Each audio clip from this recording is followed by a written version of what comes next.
6:20 a.m. Let me take this time to welcome you to Sunrise here on Tobago Updates Television. I am your host, Lavian Cupid, and we are coming to you live from downtown Scarborough, Tobago, the Port Mall to be exact. Today is Thursday, the 8th of January, 2026, and we give God thanks and praise for being right here in the land of the living. Next week, Monday, Tobagonians head to the polls. The Tobago House of Assembly election, the heat has been turned all the way up. Political parties are on the campaign trail, making that last-ditch effort to convince you why you should place the X next to their symbol come next week, Monday. And as promised, Tobago Updates Television, we will be right here taking you through ball-by-ball coverage from the early morning, starting at 6:15 a.m. all the way down till the final ballot is counted. And when it is finally revealed which political party will steer Tobago through the next 4 years, taking charge of the Assembly. I want to thank you so much for joining me here on Sunrise, waking up early and being a part of the program here this morning. It is always a privilege and a pleasure to be seated here before you. I want to say a special good morning to everyone viewing us, whether it's on YouTube, either of our social media handles via Digicel, AMPLIA or Flow. Welcome to Sunrise. And as per usual, I start you off on the morning with the news brief, with the morning brief here on Sunrise. Starting off strongly this morning, the Division of Education, Research and Technology, DIRTEC, has officially announced the suspension of classes to accommodate the upcoming Tobago House of Assembly election on a Monday, January 12, 2026. As several institutions will function as polling stations for the electoral process.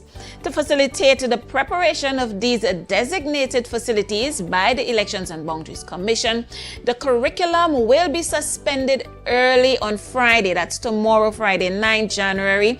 Parents and guardians are advised to make arrangements to collect students at 2 p.m. tomorrow. All schools will reopen and resume normal operations on Tuesday, 13 January 2026. The EBC has assured the division that classrooms utilized during the election will be restored promptly to ensure a smooth transition back to teaching and learning come Tuesday. All right, so parents, remember that tomorrow's school dismisses at 2 p.m. in preparation for Monday, and Monday no school.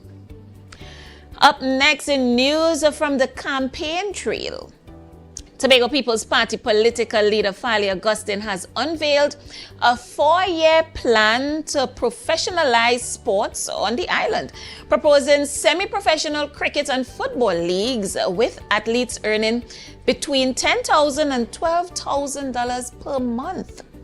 He said the leagues would be established by the end of the next term and would focus on developing young talent from school level through adulthood. Augustine also announced plans for upgraded sports infrastructure, including a public gym at Shore Park and community-based facilities starting in WIM, supported by and strengthened Sport Development Fund. He pledged to invest at least $5 million annually to ensure sustained athlete development. Some big plans there. Moving over nationally, Prime Minister Kamala Persad-Bissessar has defended the recent drastic increase in traffic fines, saying it has exposed widespread indiscipline and deliberate lawlessness on the nation's road. Persad-Bissessar rejected claims from some motorists that they were unaware of vehicle defects or expired documentation, stating that most offenders knew they were in breach of the law and fully deserved their fines. While affirming that strict enforcement and existing fines will remain in place, she said lawlessness, whether by drivers or officials, will not be tolerated, and pledged equal application of the law regardless of political affiliation, wealth or location. At the same time, the Prime Minister acknowledged reports from Ministers Eliza Kerr and Roger Alexander that a small number of traffic wardens, licensing officers, and police officers have abused the ticketing system. In response, the government plans to bring legislation to Parliament introducing, hear this, a fixed penalty notice warning system. which would require motorists to be given specific time frames ranging from 3 to 7 days to repair certain vehicle defects before fines are enforced. The proposed reforms aim to protect law-abiding citizens while maintaining strict road safety standards and accountability across the country. So legislation going to Parliament there. Motorists being given time frame, well, maybe given time frame, remember this legislation has to be passed, that within 3 to 7 days you get a warning first on certain defects, not all, or probably a light or something like that, but certain defects, you have a 3 to 7 day warning, and then you must adhere to the rule of law. We'll see how that plays out. Tobago Updates will definitely keep you abreast of that. Taking a look regionally and not moving away from geopolitical relations and tensions, Guyana and the United States have reaffirmed their shared commitment to regional security, democracy, and sovereignty following high-level talks on Tuesday, January 6, 2026. President Dr. Mohamed Irfan Ali, that's Guyana's president, held discussions with U.S. Secretary of State Marco Rubio on recent developments in Venezuela and broader issues affecting the Western Hemisphere. During the call, President Ali praised the leadership of U.S. President Donald Trump and Secretary Rubio for reinforcing a common vision centered on freedom, democratic governance, and regional stability. President Ali reiterated Guyana's strong partnership with the United States as a key strategic and security ally, underscoring Guyana's support for efforts to combat transnational crime, including drug and gold smuggling and narco-terrorism. I mean, we could all see why Guyana would want to be an U.S. ally and ally with the U.S. and, of course, want to reaffirm those strong ties. We know that there were tensions before between Venezuela and Guyana for the Essequibo region, that oil-rich region, which Venezuela says is theirs. And so, of course, you know, Guyana would be happy with last Saturday's developments, the incursion into Venezuela, the U.S. incursion into Venezuela. So you can see how all of that ties together. And finally, internationally, in the United States, a Minneapolis woman was shot and killed by U.S. Immigration and Customs Enforcement ICE agents while driving away from a federal enforcement operation on Wednesday, January 7th. Triggering widespread outrage and official condemnation, Homeland Security Secretary Kristi Noem described the shooting as an act of self-defense, but cell phone video of the incident appears to contradict that claim, showing the woman's vehicle moving away at the time shots were fired.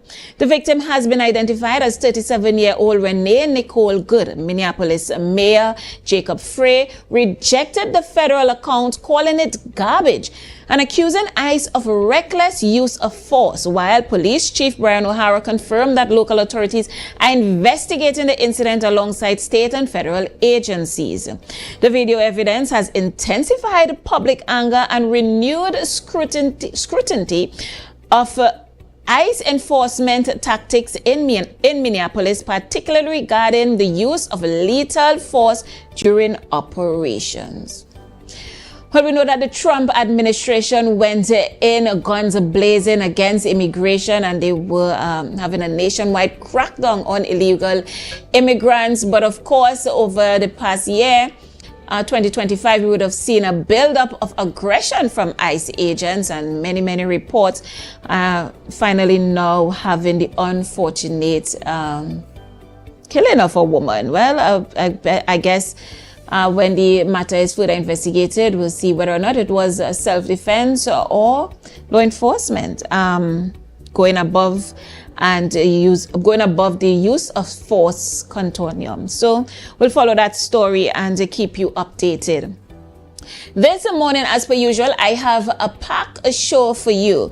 We have two conversations this morning. First, we would be speaking to law consultant and lecturer with a background in international law, John Conneckley, based out in the U.S., and we're talking about the world's direction with international law. And of course, we'll be speaking to the recent U.S. incursion into Venezuela. And then later on, we speak to People's National Movement candidate for Scarborough-Mongrace, Petal Daniel Benoit, also opposition minority councillor, as we speak on the campaign trail. But of course, starting off this morning, we have online the law consultant and lecturer, Mr. John Connectley. John, good morning, and thank you so much for joining me here on Sunrise.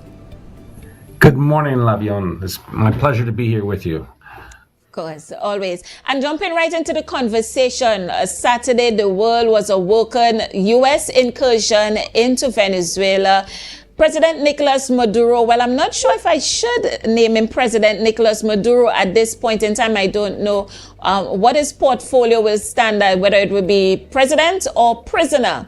But he was taken into the U.S. and now he's facing 4 indictments in New York court. So my first question to you this morning surrounds the legality of the incursion and the extraction of Maduro and his wife. Some say kidnapping, some say an arrest. Sir, could you bring some clarity on that?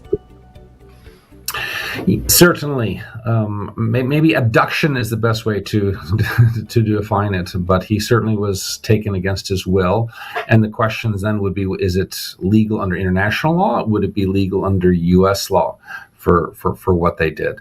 But he was taken against his will and, as we know, flown to New York City, where he has been charged criminally under several federal statutes regarding crime and conspiracy in regards to narco trafficking, cocaine, and weapons possessions. I want to ask you something as we talk about the charges that were laid against President Maduro. When we say charges laid against him for narco-terrorism, I want to speak to evidence, because we would have seen a build-up months prior where the U.S. military, the Armada in the Caribbean Sea, would have attacked the boats.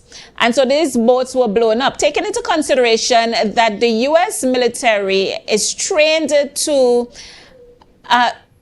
attack these boats, drug boats, by taking out the engine first, and then they are able to now go on board, gather the evidence, the physical evidence, which is the drugs, and also detain the suspects, in which now they will be taken to court.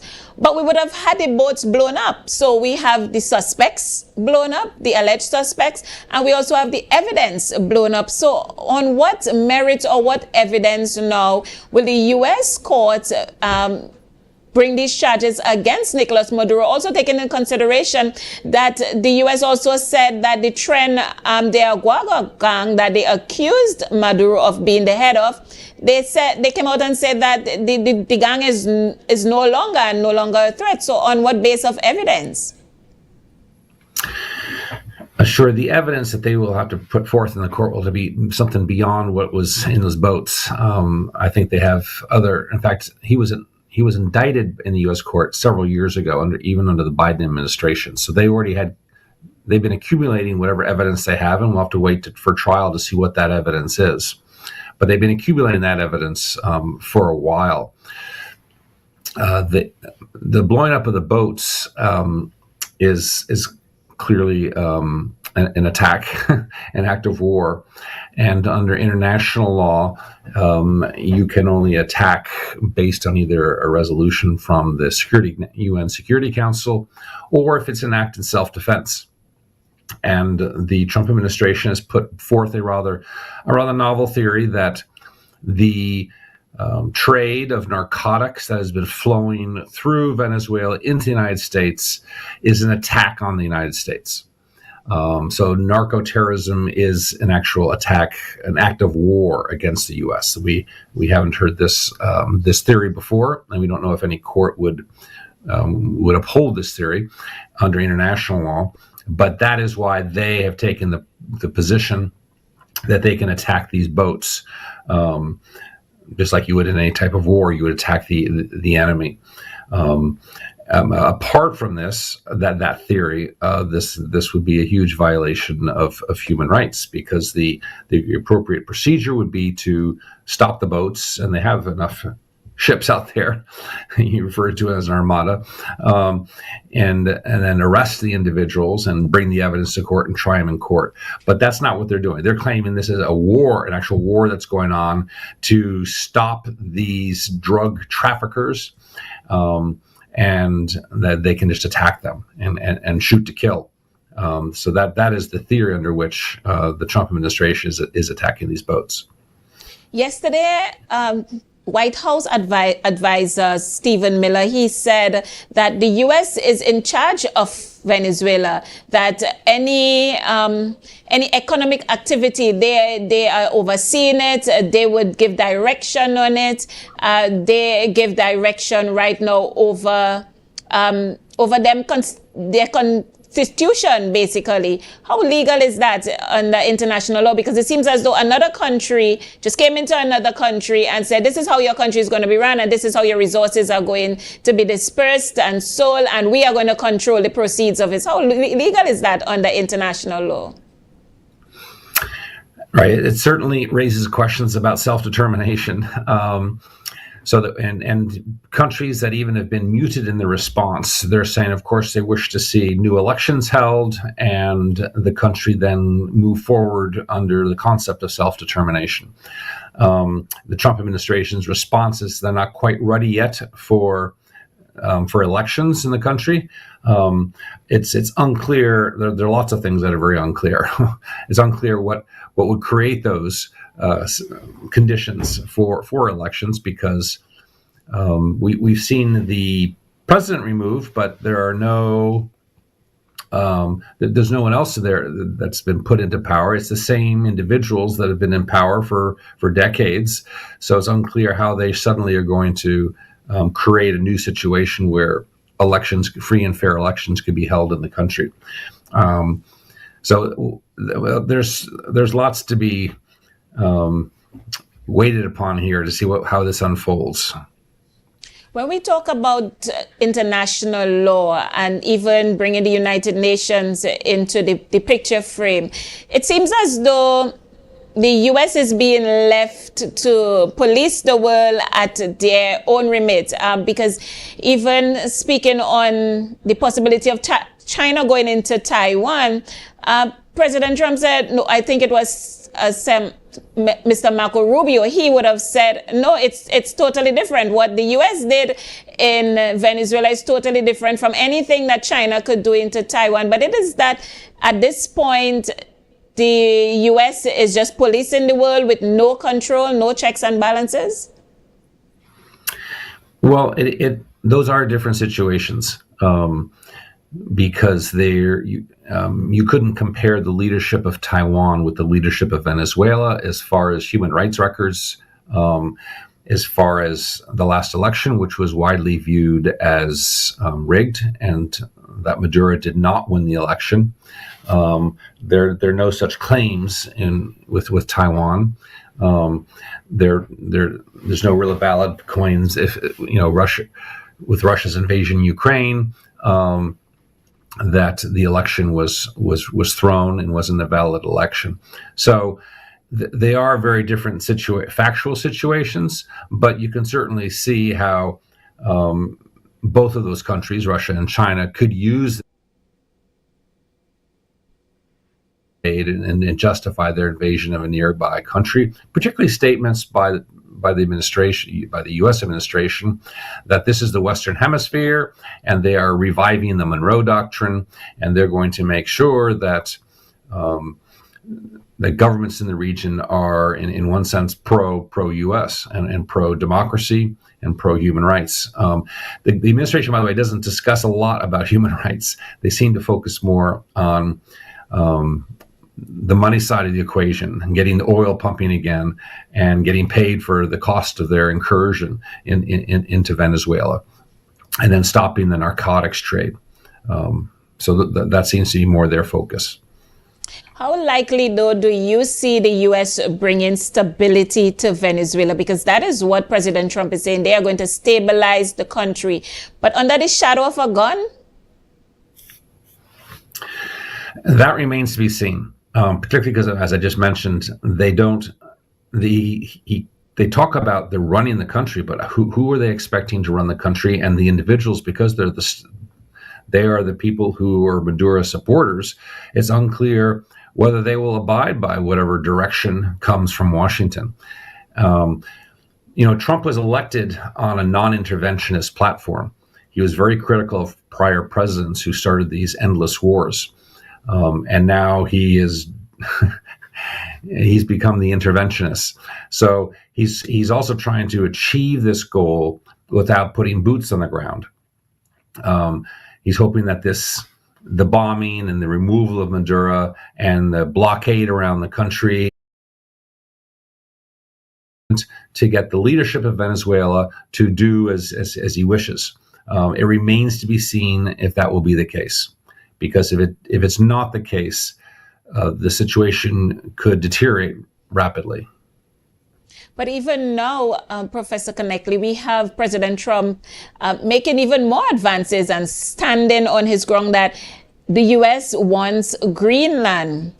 And I think he would have even talked about Cuba and Colombia as well.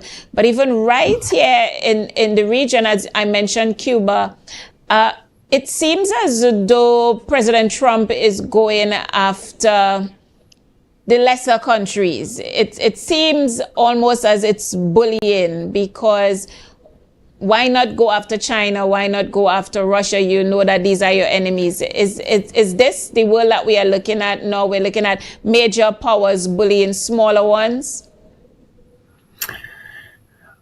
There's a history of that. So in one sense, this isn't new.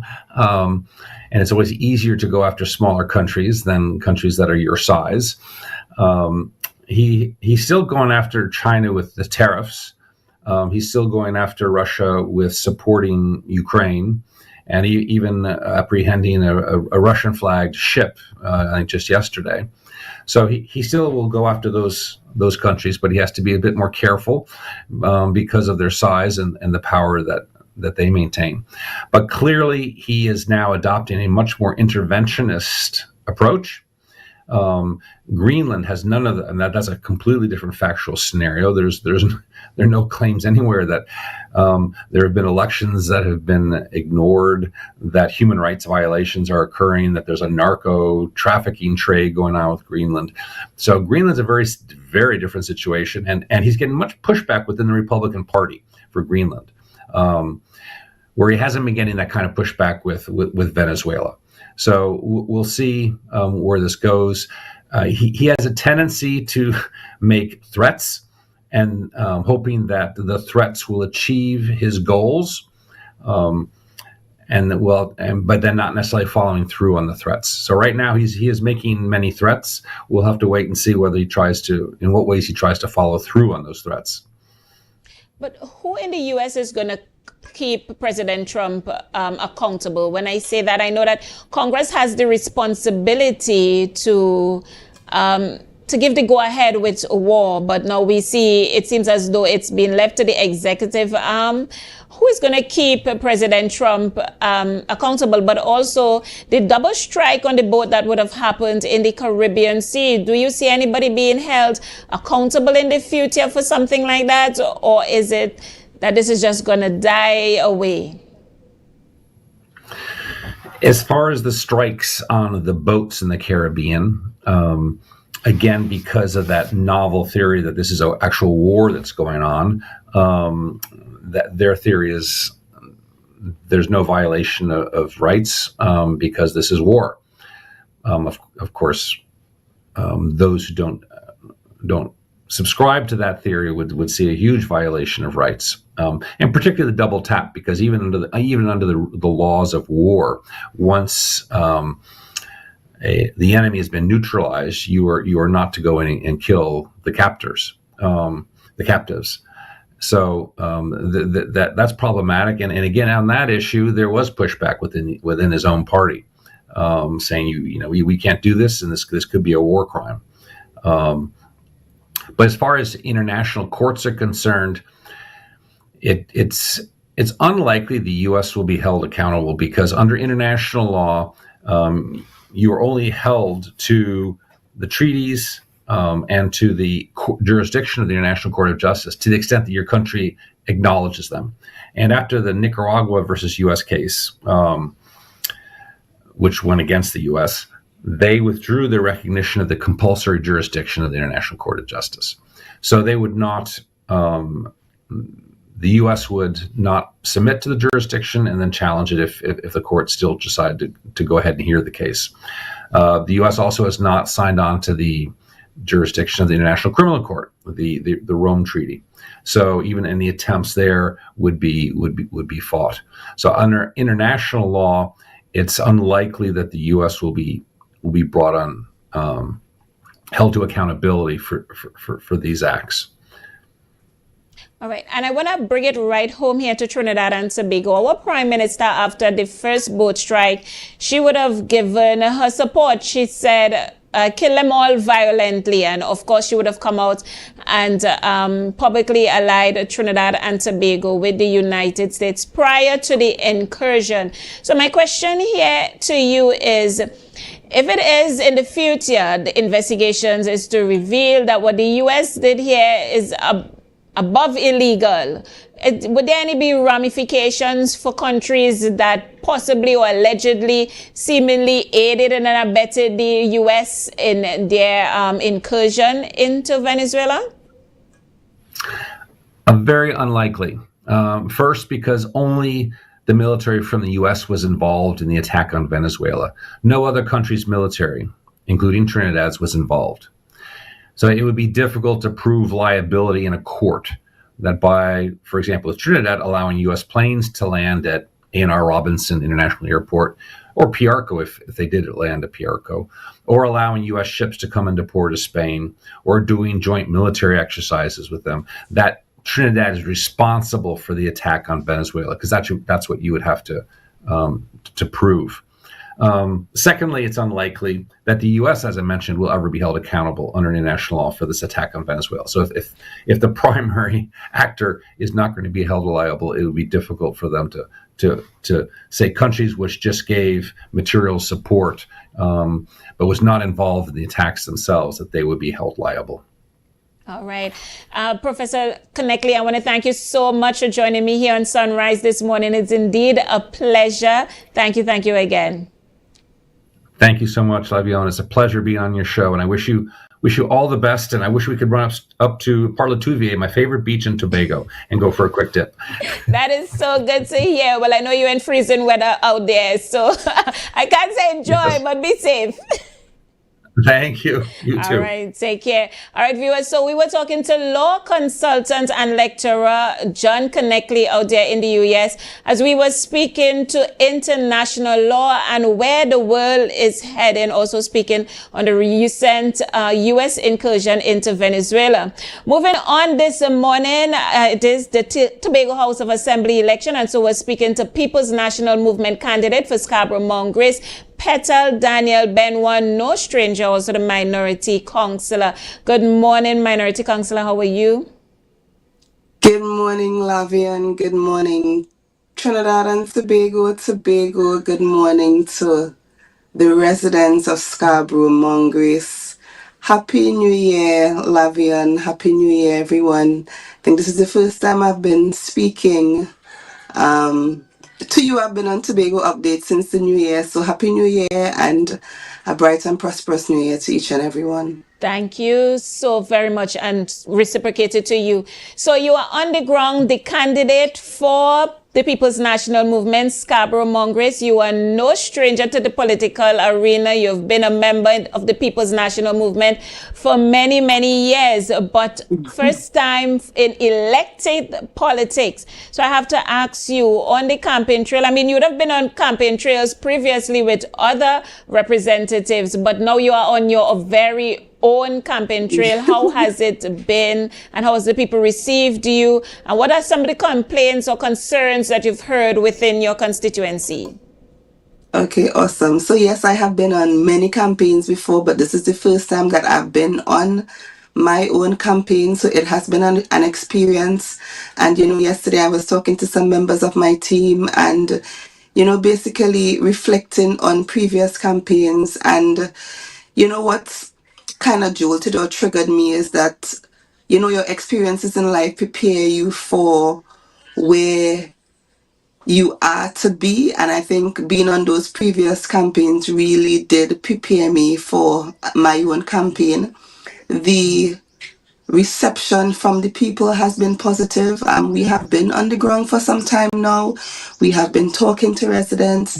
I also live in my community. I've been living here for the past or close to 3 decades. So I understand some of the issues. And I want to say thank you to the residents of Scarborough Mongrace for allowing me into your homes, for being so candid and open in terms of, your issues, your recommendations. And I really, really do appreciate the support on the ground. It has been positive and it is really not being taken for granted.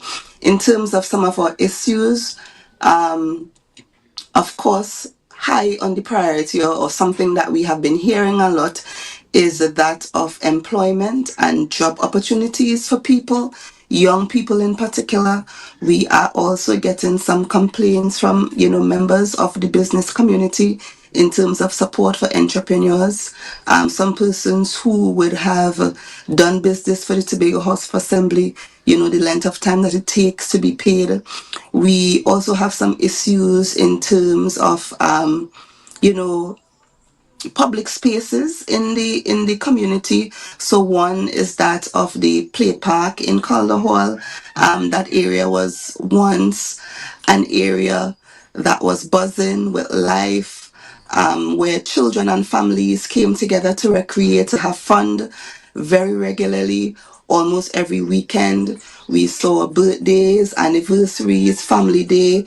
There were even instances where there were dance classes held at the gazebo, as well as church services.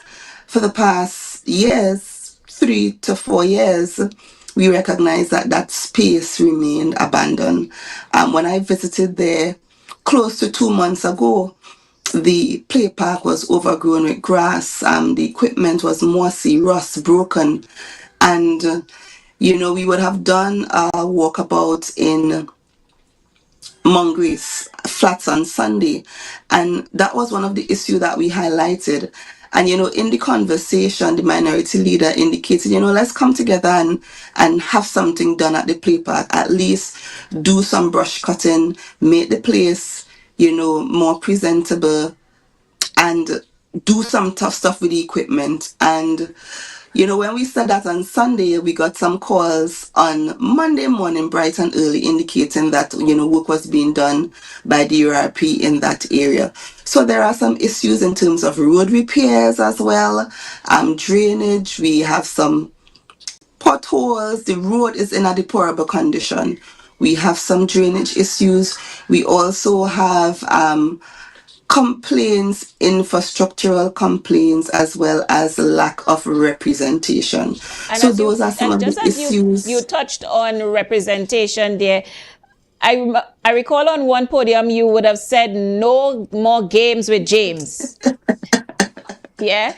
So speaking on representation, tell Yeah. me, what are some of the complaints you would have gotten where representation in your community is concerned, and what are your plans to effect change, positive change moving forward?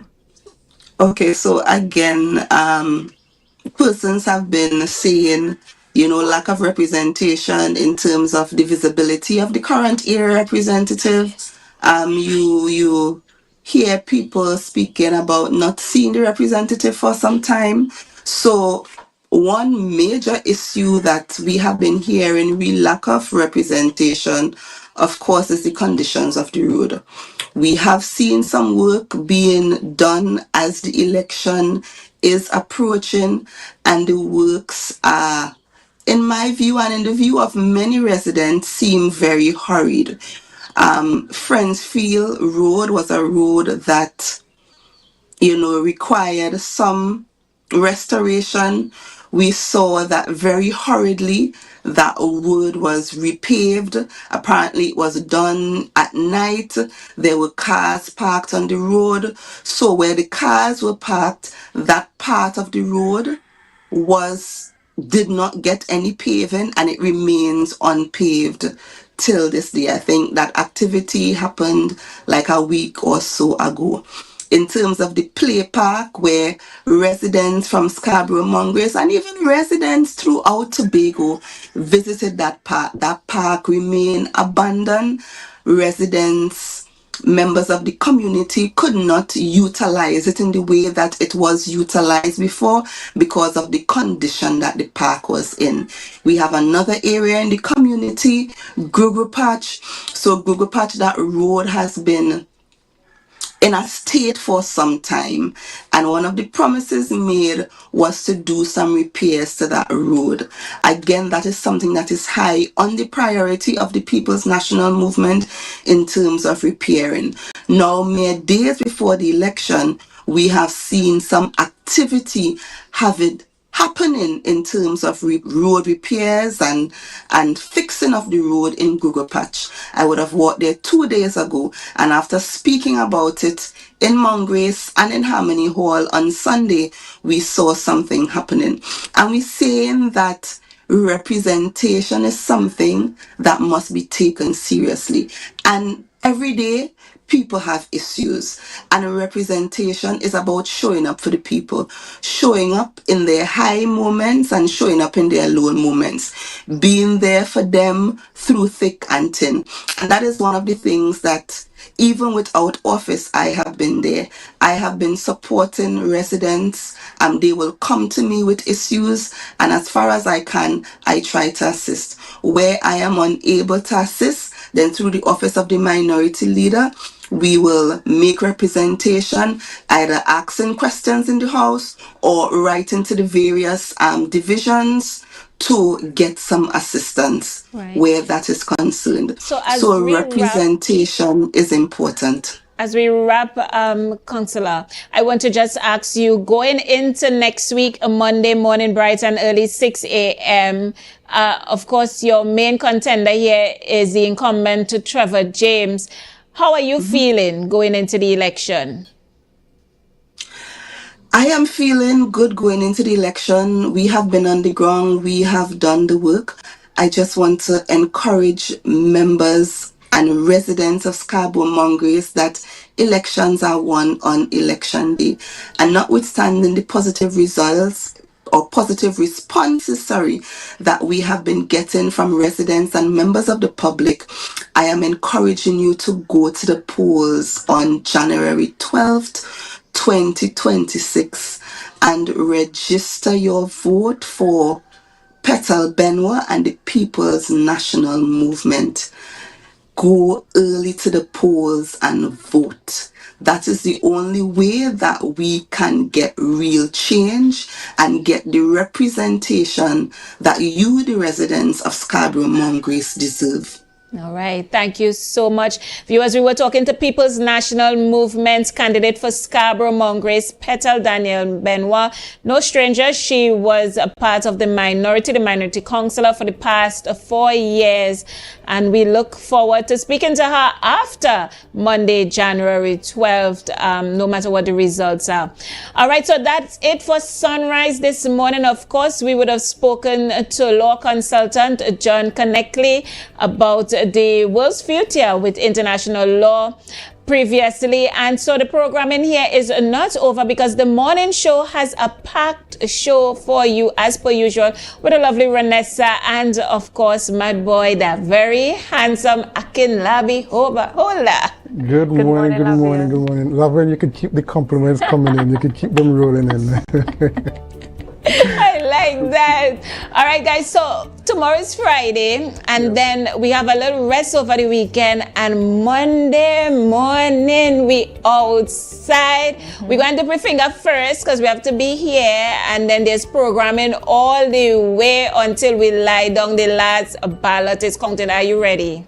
Yes, we're ready for it. I think Tobagonians have been ready. The general feeling I've been getting when I'm talking to persons, they're just ready to get the period over with. They've had enough. They've already made up their minds who they're voting for, and they're ready to stain their fingers come Monday morning or Monday afternoon, whenever you're going to the polls. Yeah, Renessa? And I know we're just hoping to see that at the end of the polls, when all the ballots have been counted, that the people are satisfied with the representation that they would get for the next 4 years. Agreed. Well, guys, I want to wish you a really great day. I know you have a packed show and a really nice show lineup. I look forward to going right down to the last counted ballot with you. Have a beautiful day.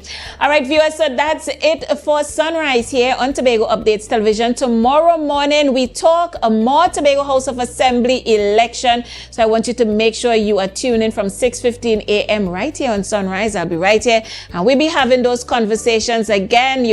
We have time to head on over to the morning show, and I just want to thank you again for joining me. Have a good day and see you tomorrow.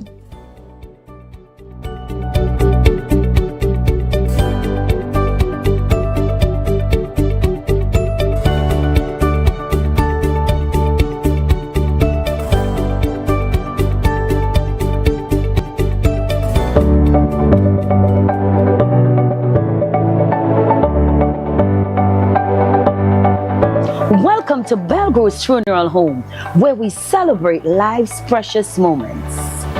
From the moment you enter our doors, you're met with kindness and care. Our reception area is designed to be more than just a waiting room. It is a place of calm, thoughtfully created to ease the weight of grief. In our private conference room, conversations are guided by empathy. Here, our client experience coordinators sit beside you, not just across the table to help plan a service that truly reflects your loved one's story. Whether it's a traditional farewell or a personalized celebration of life, we take time to understand your wishes and offer thoughtful guidance. At the heart of our organization is a dedicated manager who ensures that everything runs smoothly, from the smallest detail to the final farewell. We understand that choosing a casket or a coffin is a deeply personal decision. In our selection room, we provide a calm, respectful environment where families can take their time and explore options that reflect their loved one's life, beliefs, and preference. Our spacious chapel is where memories are honored and lives are celebrated, designed with serenity and warmth. It provides a welcoming space for families and friends to come together in reflection and remembrance. For families choosing cremation, we offer on-site professional cremation services in a setting that upholds dignity, peace, and confidentiality. Our crematorium offers a seamless and respectful alternative to traditional burial, giving families flexibility while maintaining the highest standard of care.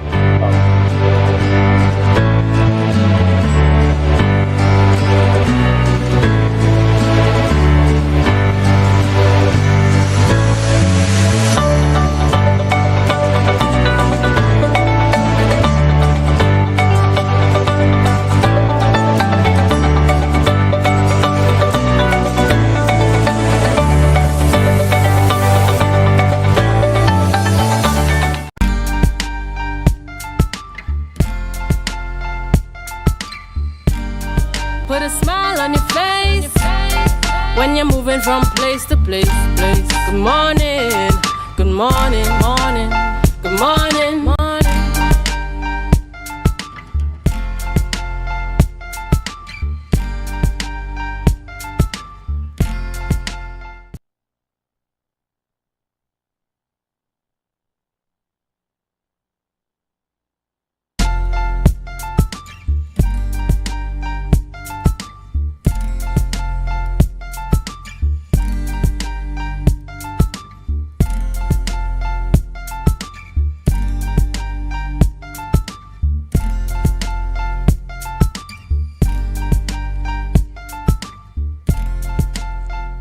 Good morning and welcome to the Tobago Updates Morning Show. Today is Thursday, the 8th of January 2026.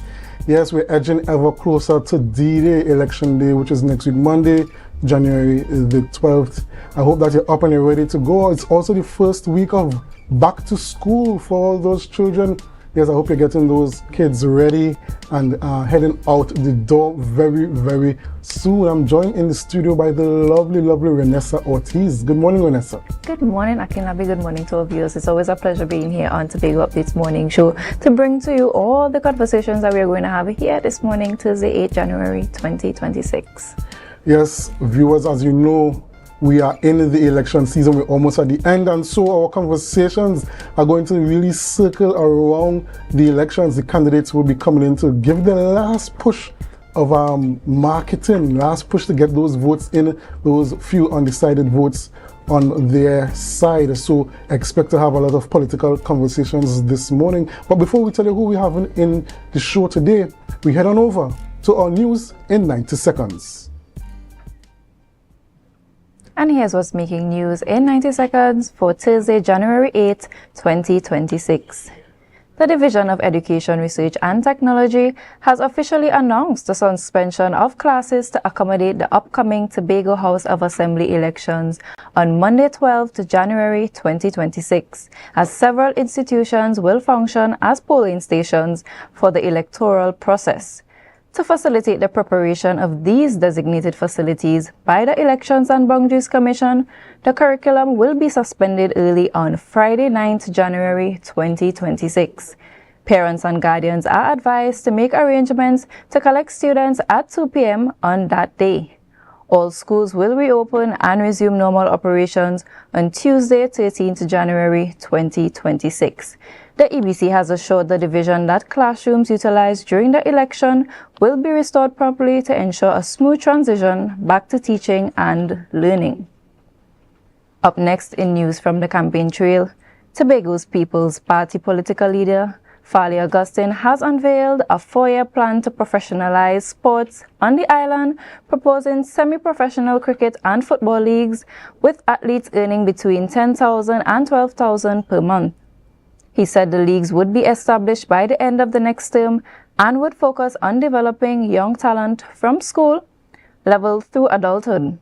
Augustine also announced plans for upgraded sports infrastructure, including a public gym at Shore Park and community-based facilities starting in Wim, supported by a strengthened sport development fund.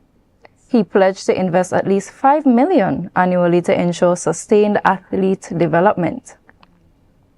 And finally, Prime Minister Kamla Bissessa has defended the recent drastic increase in traffic fines, saying it has exposed widespread indiscipline and deliberate lawlessness on the nation's roads.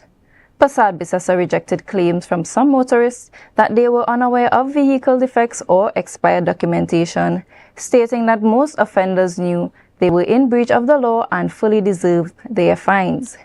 While affirming that strict enforcement and existing fines will remain in place, she said lawlessness, whether by drivers or officials, will not be tolerated and pledged equal application of the law regardless of political affiliation, wealth, or location. At the same time, the Prime Minister acknowledged reports from Ministers Eli Zeko and Roger Alexander that a small number of traffic wardens, licensing officers, and police officers have abused the ticketing system. In response, the government plans to bring legislation to Parliament introducing a fixed penalty notice warning system, which would require motorists to be given specific time frames ranging from 3 to 7 days to repair certain vehicle defects before fines are enforced. The proposed reforms aim to protect law-abiding citizens while maintaining strict road safety standards and accountability across the country. These and other stories in our major newscast at 6:30 p.m. Be viewing Tobago Updates Television, and that was your news in 90 seconds. Thank you very much, Vanessa, for that news in 90 seconds. And we see coming to the forefront again, elections. So school is going to be closed at 2 p.m. tomorrow and no school until Tuesday morning again. We see the tickets and the fines taking front and center as well. Prime Minister and the government coming out to say they're going to put some mitigating measures in place to really cater for the burden that some of these fines are placing on citizens. You know, we're hearing the outrageous numbers. One person getting $19,000 in tickets. $19,000 in tickets, and he's expected to pay it within 1 month. You know, it's becoming really overbearing to a lot of persons, and we're glad to hear that the government has heard the cries of the people and really starting to put some measures in place to ease the burden.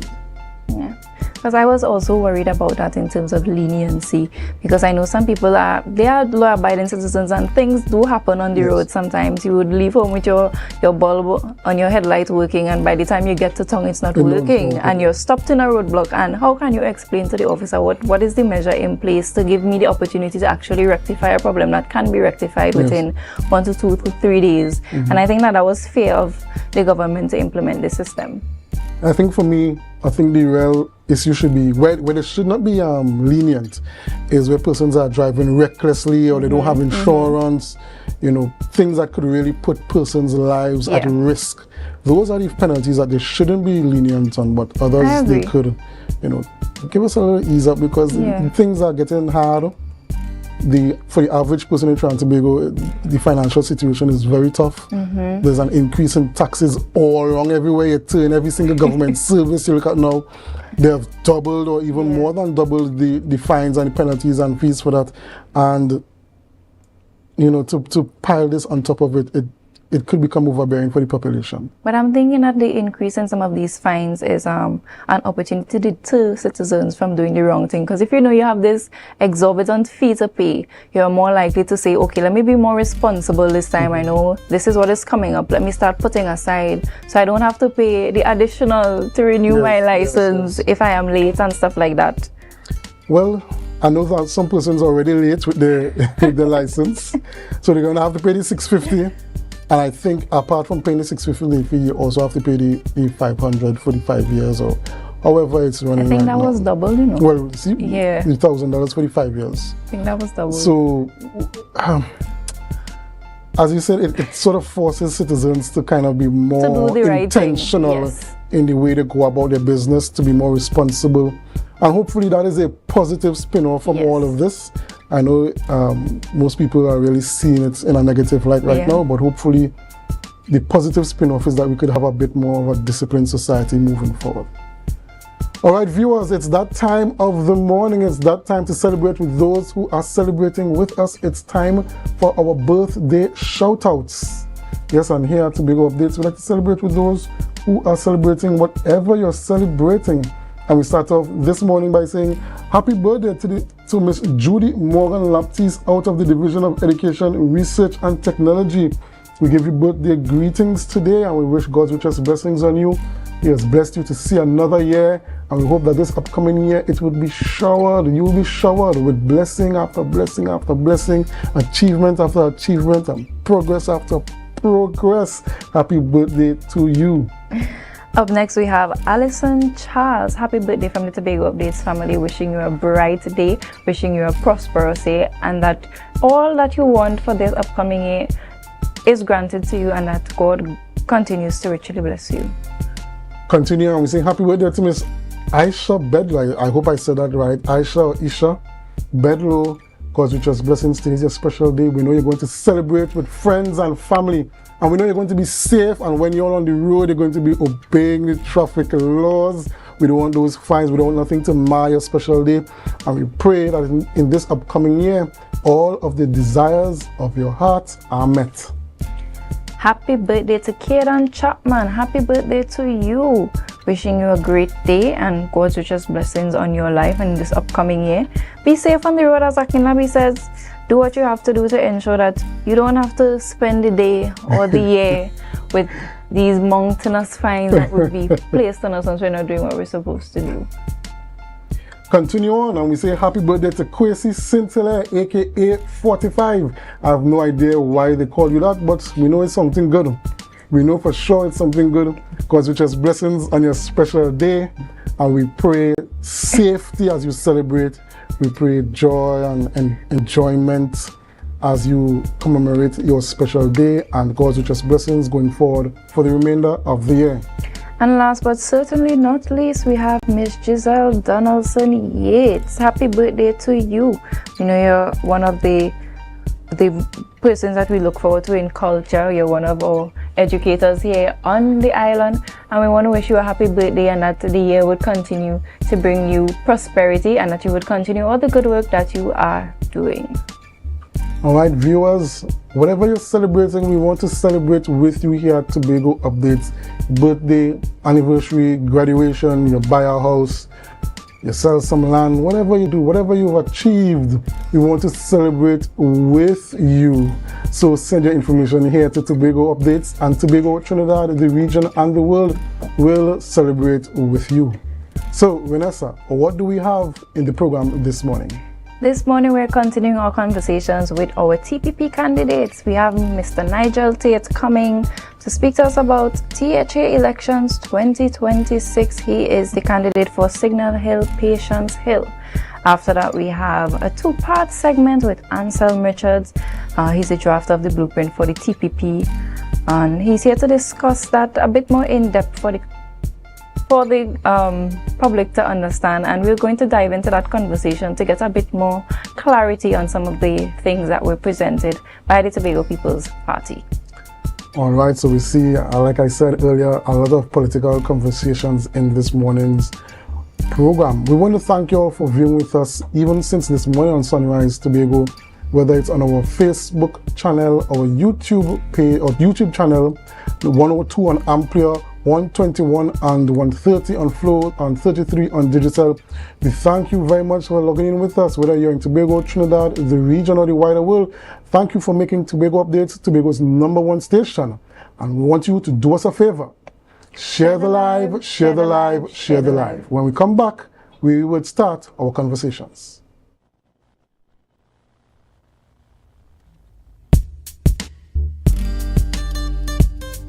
The following is a paid political advertisement.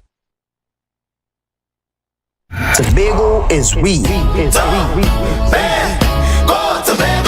Tobago is all our we. The Anchor holds. Join the TPP family on Thursday, January 8th for two powerful public meetings. Join us at 6 p.m. at Kokowati Mason Hall. Come hear the best candidate for Mason Hall South Bagatelle, Natisha Charles Panton, a competent, consistent, and community-driven leader. Then we journey to Calder Hall. Join us at the Calder Hall playing field from 8 p.m. Come hear the best candidate for Scarborough Mount Grace, a man committed to urban development, performance beyond compare, Mr. Trevor James. One night, two meetings. Come out in your numbers on Thursday, January 8th at 6 p.m. at Kokowati Mason Hall and from 8 p.m. at the Calder Hall playing field. Tobago is we. Our future, our voice. On January 12th, 2026, vote for bold leadership. Vote for the Anchor. Vote for the Tobago People's Party. Tobago is we vote in TPP, Tobago People's Party. Now the Anchor holds. That was a paid political advertisement. Welcome to Tobago Glass Supplies Limited, where innovation meets excellence and service reigns supreme. Our commitment is simple: to provide high-quality, innovative aluminum, vinyl, and glass solutions for both commercial and residential spaces. At TGSL, we don't just meet needs, we exceed expectations. Our range includes the finest aluminum cladding options, setting new standards in durability and style. Driven by our passion to elevate, we aim to be the leading supplier in the Caribbean market while retaining our identity as a family-owned business. Because at Tobago Glass Supplies Limited, it's not just about products. It's about relationships. It's about you. Innovation, quality, service. That's Tobago Glass Supplies Limited.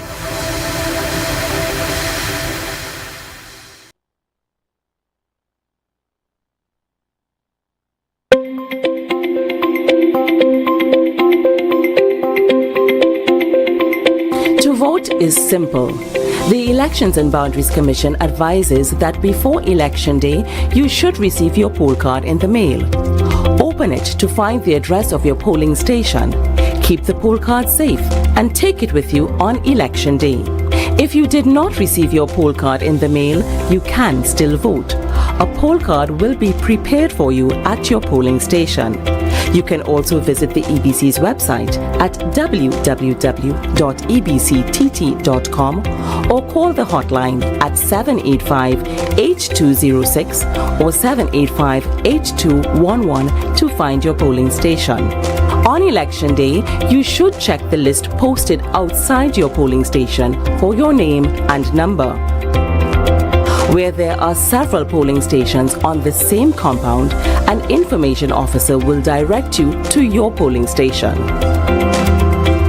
Polling agents who act on behalf of candidates are there to witness the process. If your name is on the list of electors and you have a valid ID card, you join the green line. All other persons, including physically incapacitated, blind or visually impaired persons, should join the red line. You are required to sign your poll card in front of the poll clerk. The deputy presiding officer examines your hands and fingers.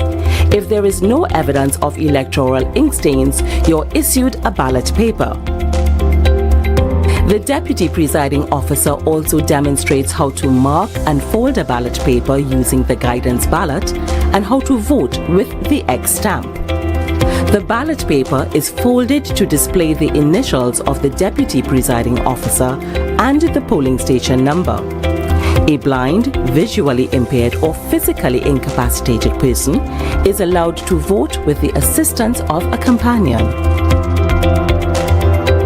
In the privacy of the voting booth, you vote by placing an X at the right of your candidate's symbol. If you make a mark other than an X, your ballot will be rejected and not counted. Fold your ballot paper as you were previously shown by the deputy presiding officer and proceed to the officer in charge of the ballot box. Display your folded ballot paper with the initials of the deputy presiding officer and polling station number. You will then be required to dip your finger in the electoral ink before you are allowed to place your ballot paper in the ballot box. If you refuse to dip your finger in the electoral ink, you will not be allowed to vote. When you've finished with this process, wipe off the excess ink. Any problem you encounter in the polling station should be brought to the attention of the presiding officer. To vote is your right. Exercise it. A message from the Elections and Boundaries Commission, your partners in democracy.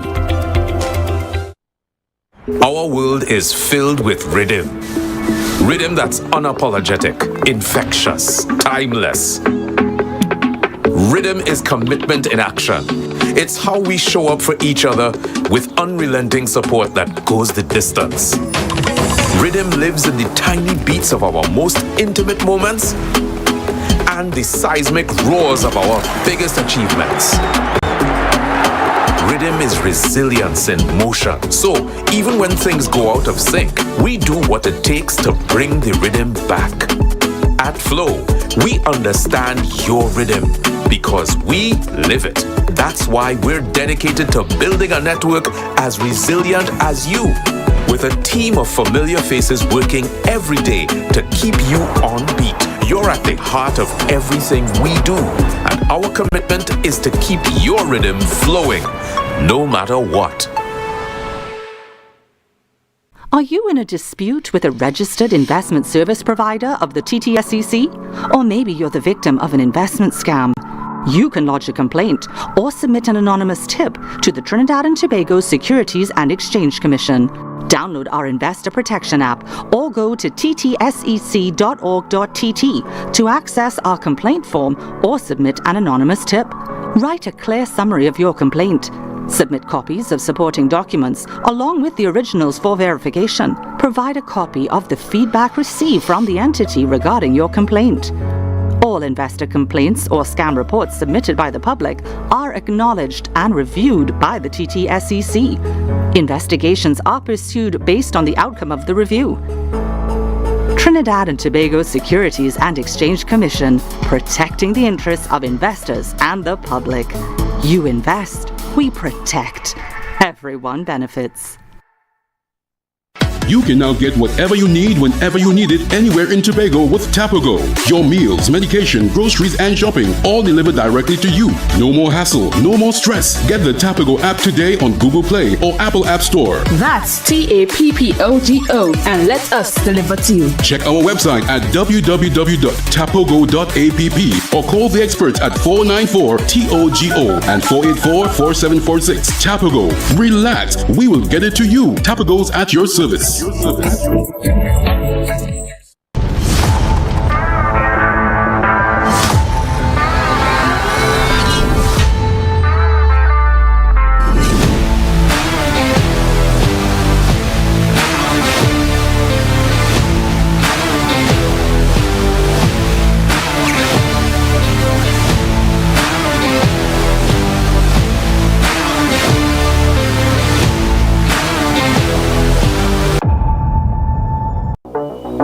Tobago, the sun is rising, and so are the conversations that matter, from the economy to education, from healthcare to community voices. No spin, no fluff, just facts, truth, and clarity.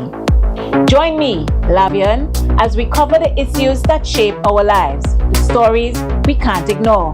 We bring them to the table and ask the questions you want answered.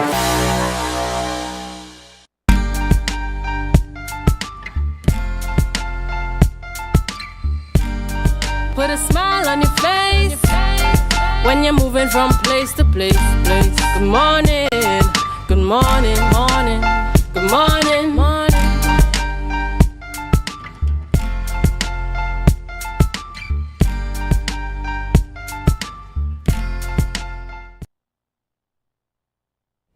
Good morning and welcome back to the Tobago Updates morning show. We're just going to have a bit of banter between myself and Renessa this morning. We're going to talk about some politics, talk about what we look for in governance and that kind of thing. So, Renessa, when you are thinking about a candidate for your electoral district, when you're voting, what do you look for in that candidate? Firstly, I like to look at character. I know how you do things and how you go about your everyday life. It tells a story of who you are and what you represent, the values that you hold the day, and how you would also let that play off in the elections. Now, there's this notion and this stigma that when power is involved, you tend to change your values, you tend to do things a bit differently also when it comes to the campaign trail. Remember, it's about likability, about the people on the ground, ensuring that they like you, the kind of person that you are. So most times, sometimes values are swayed a bit. But I would say in terms of candidate, I also look at the overall party that they come from as well. I look at the vision and the mission that they have for the next term that they would have. I look at the stability, the ability of these persons. If they are put in a tough position, would they be able to make the right decision under circumstances, even if it means that they are disliked? Yes, morality and character is a big part for a lot of persons. For myself as well, I hear all the promises, I see the promises that political parties put out, but really and truly, the majority, the biggest factor for me in voting for somebody is the issues, the way in which the party, the incumbent, whether it's the incumbent, would have dealt with issues, or the way the opposition is addressing those issues, and who I think is making the best moral argument, or has that morality that lines up best with my morality, and that really informs who I vote for. Because for me, I think plans and ideas, it's not something that's unique to any political party. I've heard some of what the PNM Master offer. I've heard some of what the TPP is offering, and while no plan is perfect, If you want to nitpick and pick apart a plan, you could do that. While no plan is perfect, it's really the character and the morality of those political entities and how they have dealt with moral issues that arise that really guides my decision making. All right, well, we're going for a short break. And when we come back, we're going to have our TPP candidate in studio with us and continue conversations. So do us a favor. Share the live, share the live, share the live. We'll be right back. The Caribbean is more than just a place. It's a spirit, resilient, vibrant, and full of possibility. Rooted in connection, driven by community. It's who we are at the heart of everything we do. For over 150 years, we've been right here, invested in the Caribbean, its people, and its progress. And today, we're going even further. Liberty Business, rooted in the Caribbean, committed to you. The Caribbean is more than just a place. It's a spirit, resilient, vibrant, and full of possibility. It's who we are at the heart of everything we do. For over 150 years, we've been right here, invested in the Caribbean, its people, and its progress. And today, we're going even further. We're deepening our commitment to the region, continuing to invest in the networks, services, and digital solutions that move Caribbean businesses forward. Whether you are a mid-sized business or multinational player, we bring you resilient connectivity, personalized service, and tailored IT solutions, all powered by local teams that truly have your back. We're here to help you navigate challenges, grow, and achieve your goals with practical solutions, reliable networks, and a partnership rooted in trust and your long-term success. Liberty Business, rooted in the Caribbean, committed to you.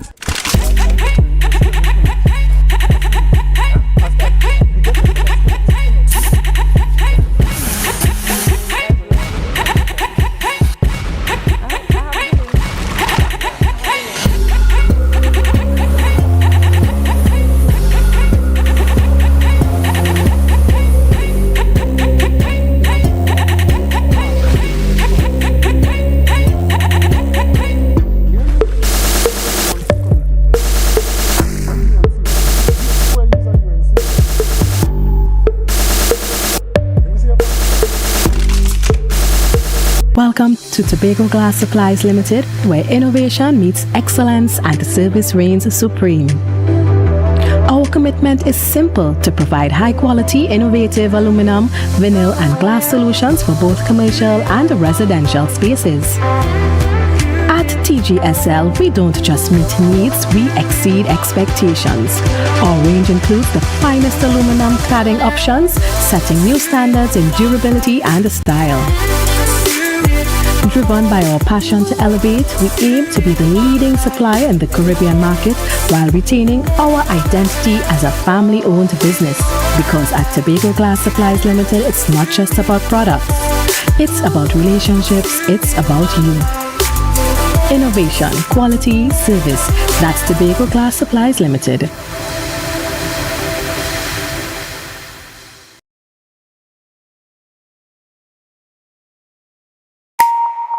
Want to get better? Where to start? What kind of exercise to do? What to eat? How to get restful sleep? Need a doctor to search for root cause? Look no further. Come to Majuba Hill Lifestyle Center Foundation at our Wellness Center in Goodwood, or Food Hub in Darrow Springs, Scarborough, or Doctor's Office in Goodwood and Darrow Springs. Contact 49 Swift 4979 438. Coconut's Cafe, the buffet restaurant that specializes in all your tasty local dishes. For breakfast and for lunch. Breakfast includes coconut bake and sada roti, served with chokers, bull joil, and sausages in tomato sauce. Not forgetting beef and cheese pies, shepherd's pie, macaroni pie, and rice in various styles. Meat served in a variety of flavors, garden salads, and pasta salads. snacks. All this accompanied by fruit juices, coconut water, your choice of a great combination to appease your taste buds. So call us today to order, as we are here to accommodate your busy schedules or if you are having a cooking day off.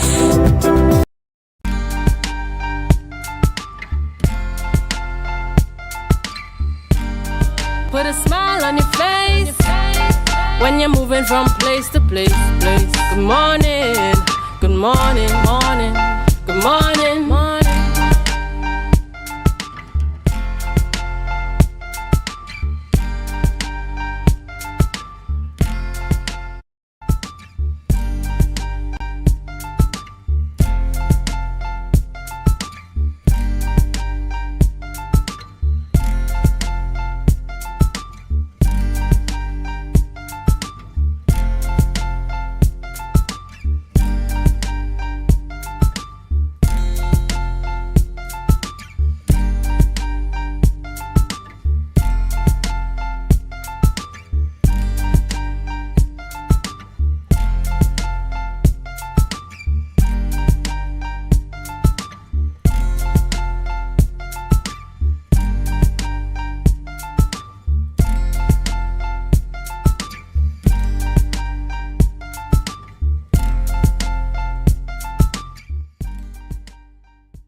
Mr. Anselm Richards, who is the drafter of the blueprint for the Tobago People's Party, and he's here to give us a bit more details and break down the manifesto for the people of Tobago so that they can understand what the Tobago People's Party is offering.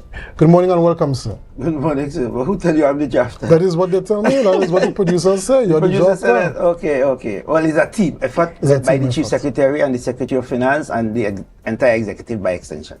I was wondering, so it's not an individual exercise. I was wanting to know if you was, the brains behind everything. No. It's a team effort. Right? It's about team, it's about peer thinking, it's about wrestling with the issues that are facing Tobago are facing and coming up with the best human solution and human and technological solution to meet the needs of the people. So it's a team effort, it's not an individual document. So Mr. Richards, if you have to sum up the blueprint in a neat little bow for persons to understand, how would you describe the blueprint? Well, the blueprint is really an expression, a presentation of the work that the incoming administration, the returning administration, the TPP administration, a TPP government would have analyzed and produced as necessary for the next 4 years in terms of our journey to becoming the greatest circle island on the planet. And there's a background to the blueprint. The blueprint didn't just drop out of the sky. So let me just share the contextual issue as to how we arrive at this document. You will recall that when the Chief Secretary, Chavez Augustine, took office, he established this grand vision for Tobago becoming the greatest island on the planet. And that vision have really mobilized and unified Tobago behind an objective, behind a goal. All of us start feeling something for ourselves, and coming out of that, he put a team together, a technical team, and said, I want to know how we are going to make this possible. How this thing is going to look at the end of the day when we travel along this pathway to becoming the greatest island of the planet. And we went to work. This exercise didn't start when election day was called. This exercise is over 2 years of work, researching and reviewing our development trajectory, our development plans from since 1963 after Flora, and looking at our day-to-day issues, the issues that are facing us. And remember, while we were doing that, we have to deal with the current administration and the provision of goods and services to the people of Tobago, and even to reset the deficiencies and mess that we found in the THA when we came in 2021. So this is over 2 years of work that we are speaking to, looking at our needs, looking at where the world is going. How are we going to integrate ourselves in this fast-moving world? And therefore, we have developed the team under the leadership of the Chief Secretary would have established what we call a comprehensive development planning pathway for Tobago 2025, 2045, a 20-year roadmap in terms of our first journey along the stretch to becoming the greatest circular island on the planet. Then we would have sliced that 20-year plan into 4 5-year segments. This is the first installment, the blueprint. This is the first body of work we are going to be doing in a comprehensive way in terms of transforming, starting the transformation of Tobago towards becoming the greatest little island on the planet. So there is a rich contextual history. There is rich work that went into this. This is not a political manifesto, and that's why we did not call it a manifesto. This is a planned roadmap, a planned pathway towards Tobago becoming the greatest little island on the planet. So this is not no big red deal or big blue deal or something. This is a blueprint, like when you're going to build a house. We design, why are you giving me the finger? We design a pathway. We have taken all the nuances in together. We have taken our financing issue. For instance, when you go to the blueprint, you will recognize that we talk about accelerating the economic development of Tobago, economic growth, a big pillar. One of the things we would have experienced over the last 4 years and recognize, and even those who were probably before us, but they did nothing. We cannot develop Tobago on the budgetary allocation we get from Trinidad. $200 million for development. Right? Since Sir Charles days, when I worked with Vanos and them at the PRDI, we had this proposal to do a Tobago Development Bank. In 4 short years, we have established the Tobago Development Bank, aka the Tobago Development Fund. So, Mr. Richards, I want to ask you 2 things. To deal with off-budget financing for the development of Tobago. I want to ask you one thing. You stated that you've broken up the 20-year plan into 4 5-year cycles in the main, yeah. Why 5-year cycles? 4 years. 4 years. 4-4 year cycles. Yes, sorry, okay. If I said so right. I said it back in front. Yes, sorry. All right, sorry. Okay. My bad. I've seen that you all have broken it down into different areas of development, right? Certainly. Just speak to some of those areas. One of the areas that I really am interested in is the sustainable population growth, because that is something that both political parties have raised on the hustings. They have stated that they want to seek to increase Tobago's population. So just speak to the TPP's plans to achieving that goal. Listen, because you are a young man and you have a significant role to play in population growth. You need to contribute no less than 2 or 3. You have to replace you and your wife. So I'm happy to share with you some of the plans that we have for you. Because we are speaking to young people like you. So what has happened? And this came from the research. What we have noticed is that our births, our natural births in Tobago are down from 900 plus to just under 500. So we could cap it at 500. That is unsustainable. Because who we are planning for is Tobagonian. That's why we say Tobago is we. There is no Tobago without we. You will have an island, like Goat Island. So we are planning and development is about people. That is an unsustainable population growth. So when we look at that, we recognize, in order to move or even return the population growth, natural population growth, to its rightful position, we need to provide a suite of incentive for young people. Because old people like me can make pitney again. You know? And remember, God in his wisdom make man for a time and a season.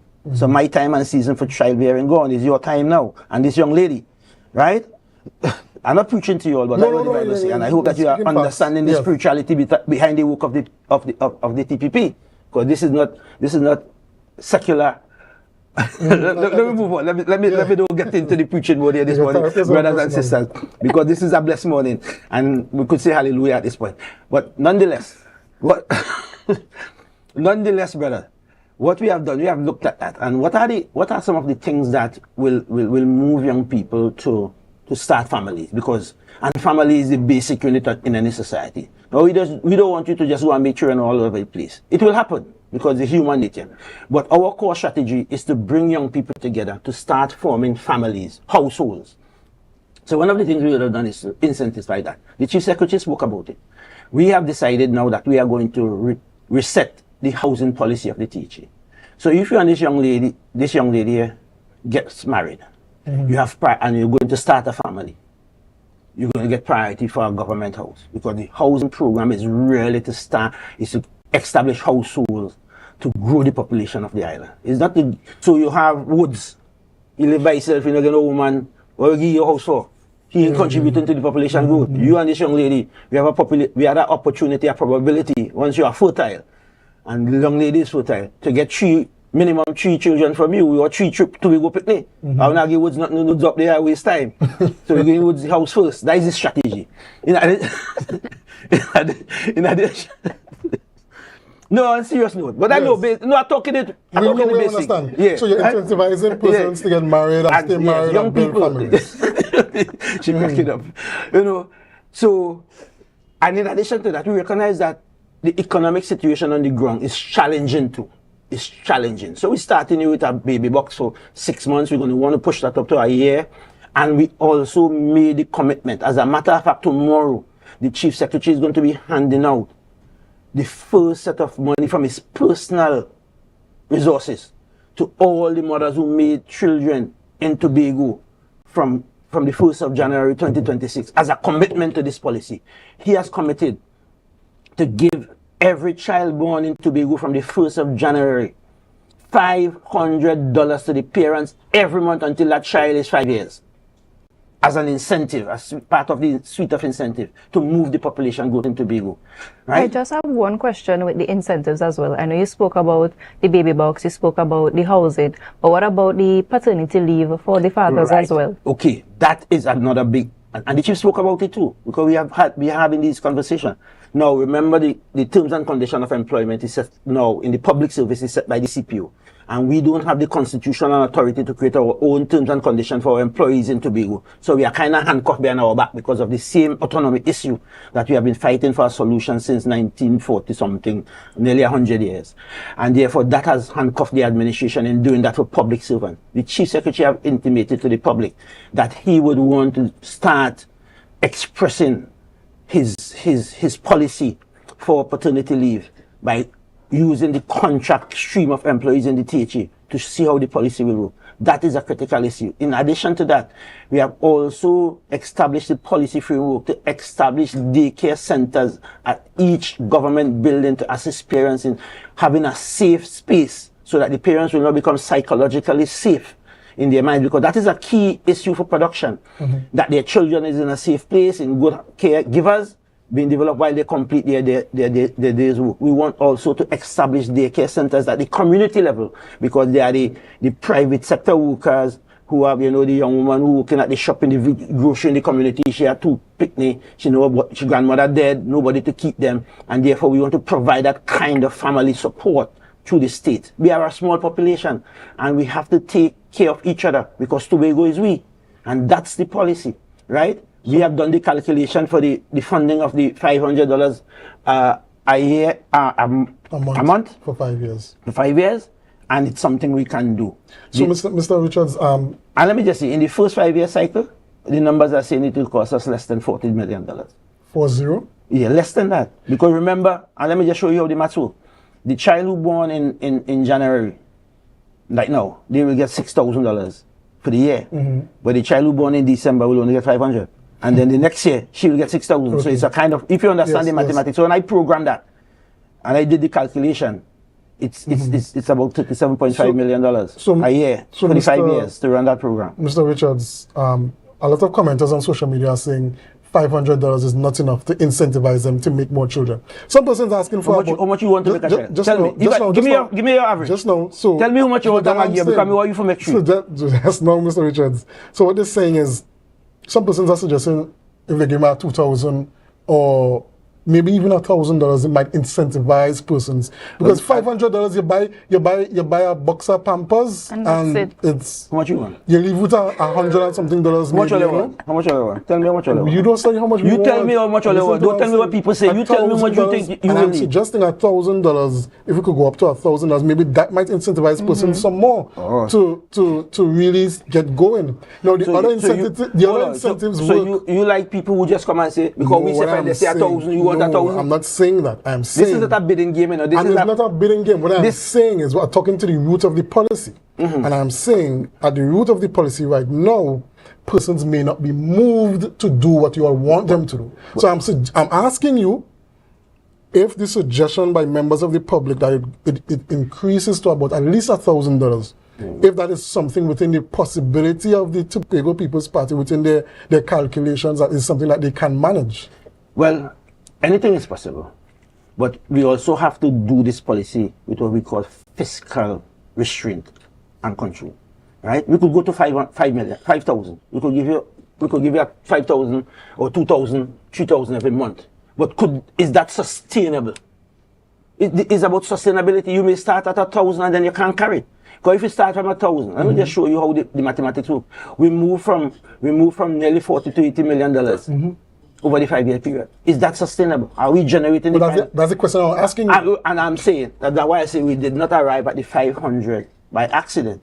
We program it into our fiscal programming to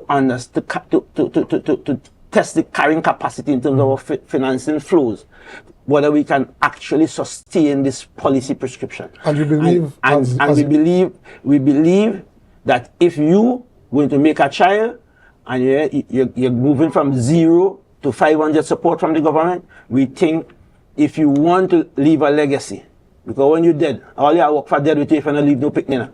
So I tell you, $500 should move you to marry the young lady tomorrow morning.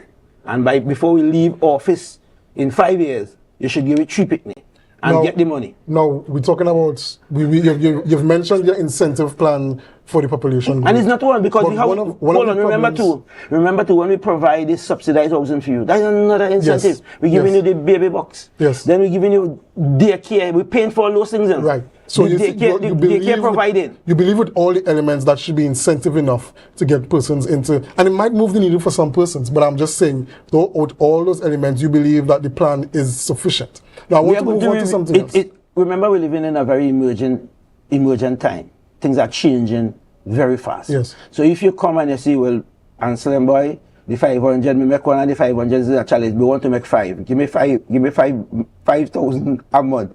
I will give you 5,000. Yeah, once the financing and sometimes I get it 500 and then I have to pay 10,000 in traffic fines. But that's a different story. There's a Port-of-Spain conversation. Let's move on to something else, right? The TPP don't deal with traffic fines, my friend. I know we were speaking about economic adjust your growth, concerns right? about the traffic fine to Port-of-Spain. I know we were speaking about economic growth, and I know you spoke about the daycares being something that is part of the incentive, but how do we balance free daycare for majority of the population and our fiscal responsibility when it comes to economic growth? And I know we want to bring in persons from on the outside to ensure that there is still money within the Tobago House of Assembly to develop and all of these things. How are you balancing that? Right. So the core of economic growth is the people, right?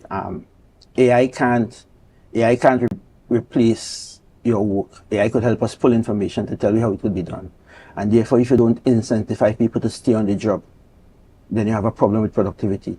That is not the only issue that we are dealing with in terms of productivity on the island. If you read the budget for fiscal 2026, you will recognize that there is some proficiency issue in the way people do their tasks in the THA. And we have developed a comprehensive training program where we talk about task-specific training to give people the comfort, the psychological comfort that they are mastering their tasks, and that will increase productivity.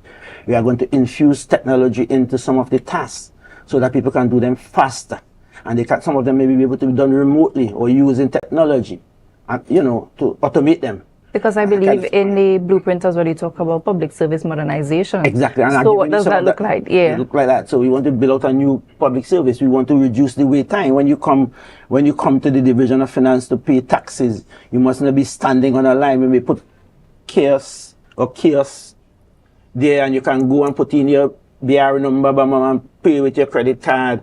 And we want to deploy fintech services across the island where you can use digital apps to do payment.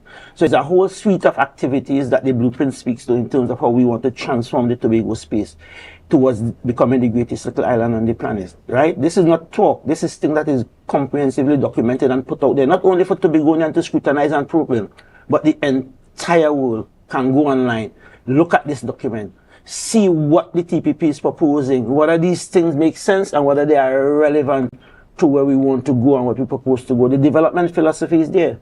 We have set a vision to make this island the greatest little planet on the earth, and this is the blueprint that's going to take us to the first 4 years journey in this along this pathway to becoming the greatest little island on the planet.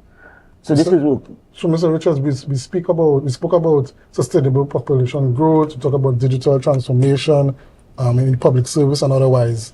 But I want to go back to the population growth connect something to the population. I know you're connected to that. That's no. Continue options, man. One of the problems we've had in Tobago is a very restricted economy, and it has led to human capital development being leaked out of the island. People leaving in droves every year.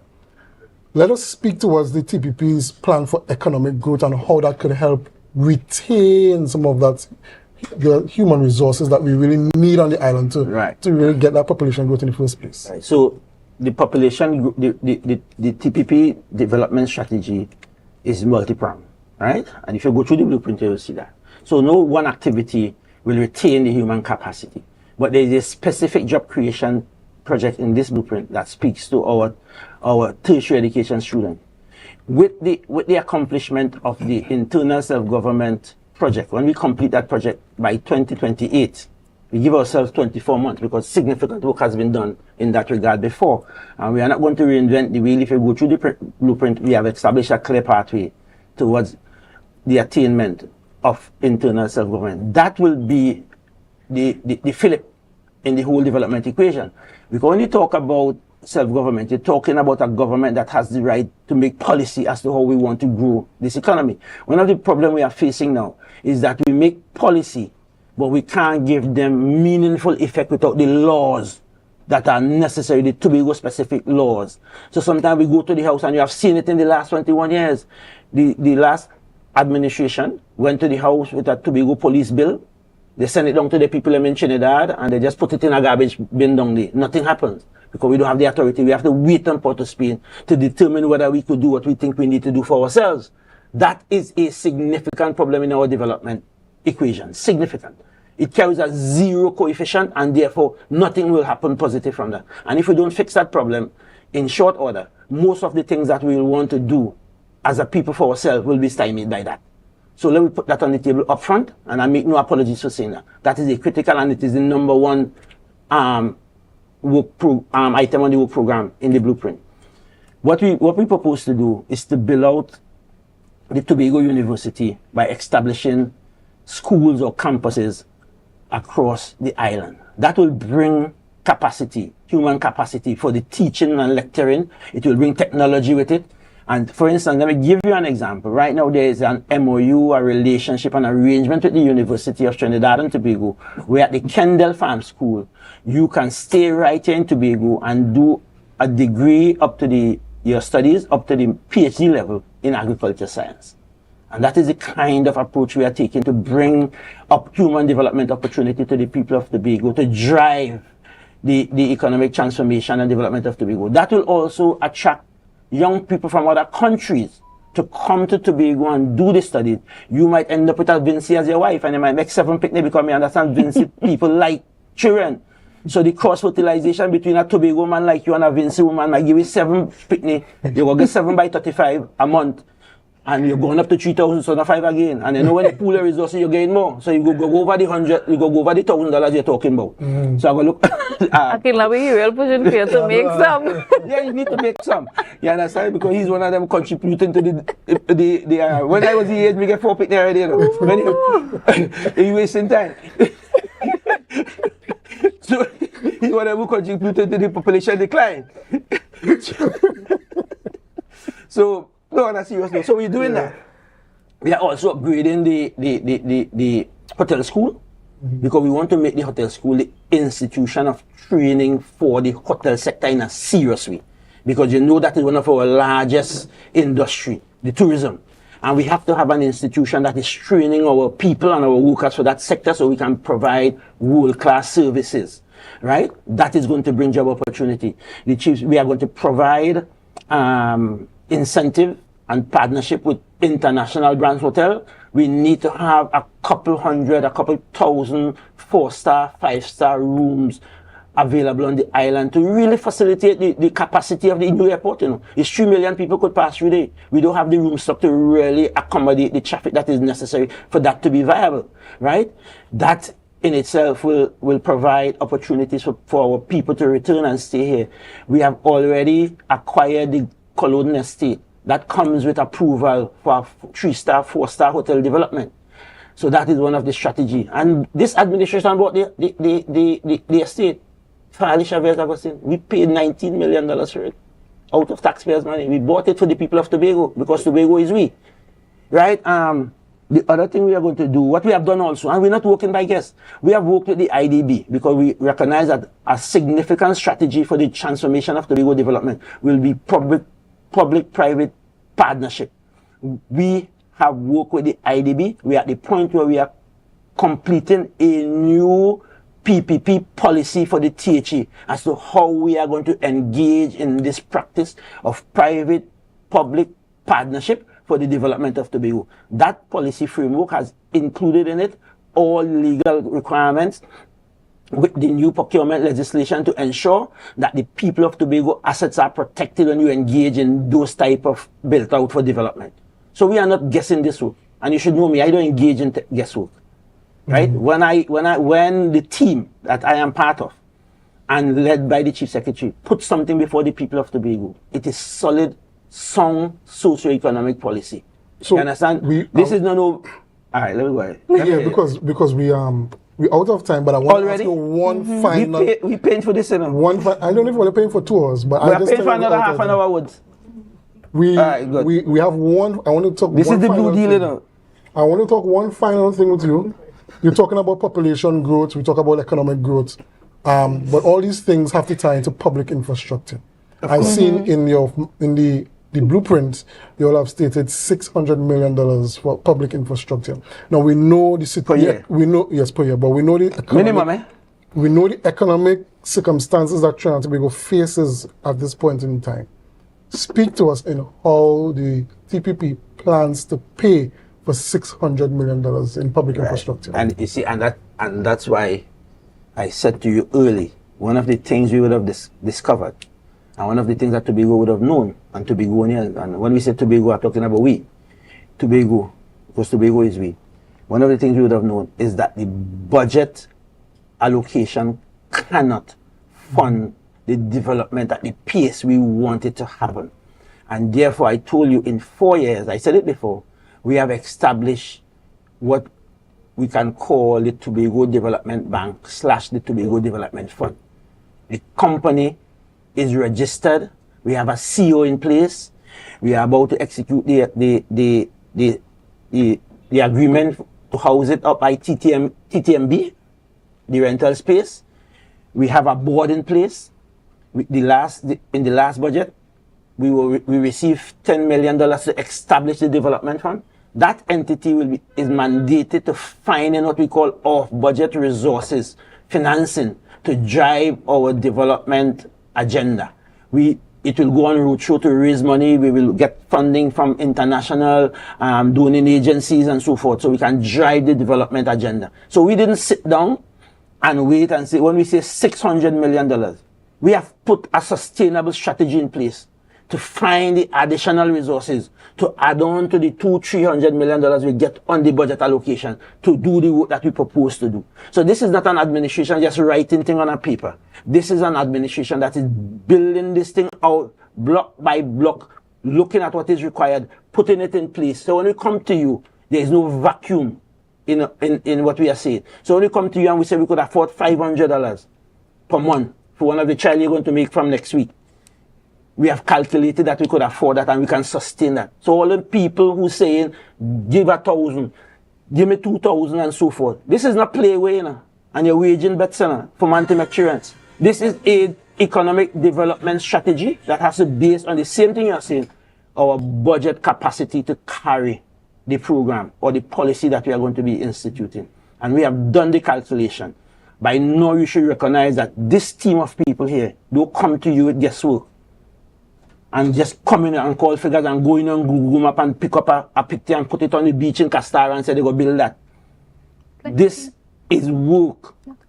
2+ years of work, looking at our history, looking at our reality, looking at how the world is and where we are in it, looking at where our people are and how we are going to move them and integrate them into this world seamlessly so that Tobago will be a beacon of light among the big players in the world.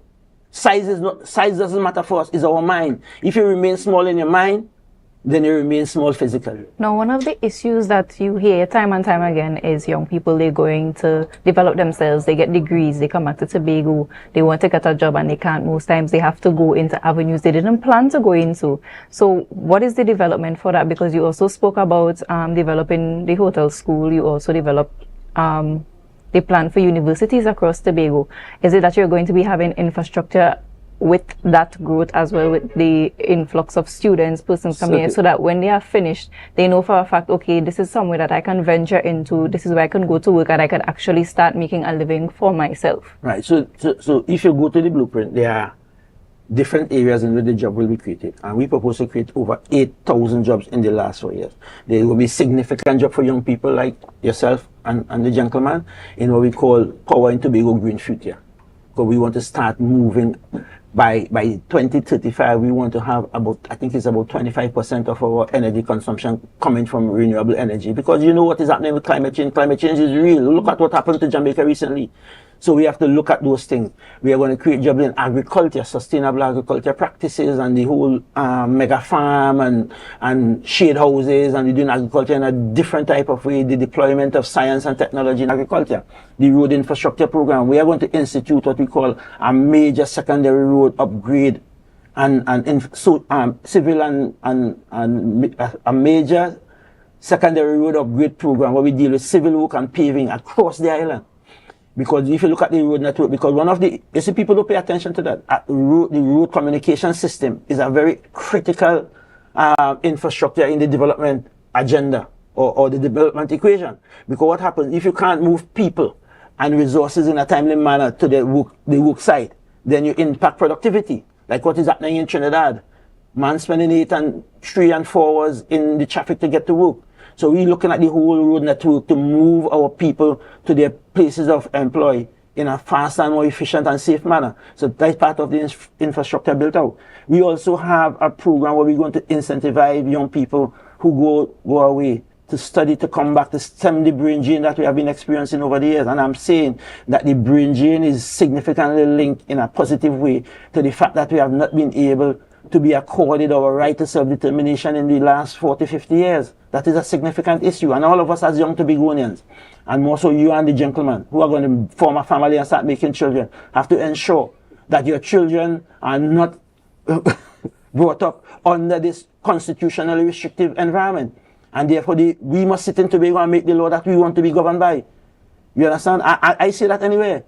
I don't think no central government in any remote location should make the law by a people only free when they are governed by their own law. And therefore we must be afforded our human right to make the law and to determine the style of government we want. And that's what this is about. That's what the blueprint is about. That is the roadmap to that, and all that we will do. Right? And I hope I was able to convince you and the young man to make 3 children each.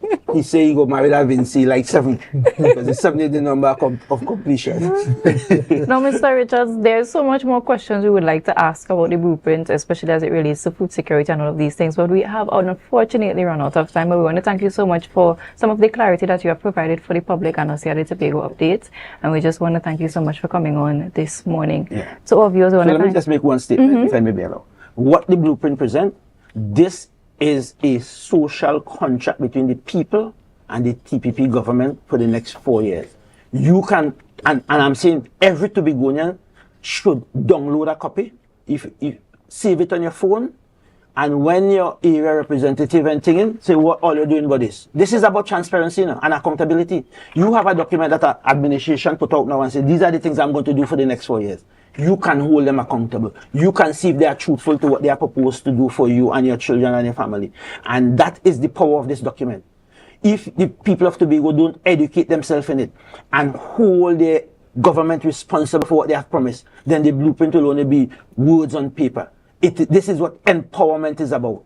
This is giving the people of Tobago the information, documented information, to judge me in the next 4 years. If you don't see it, so you miss Tobago miss the big, powerful purpose of this blueprint. We're not talking nothing else. And there's nothing else to talk about in this space. So if you want to gamble with your future, you could look elsewhere.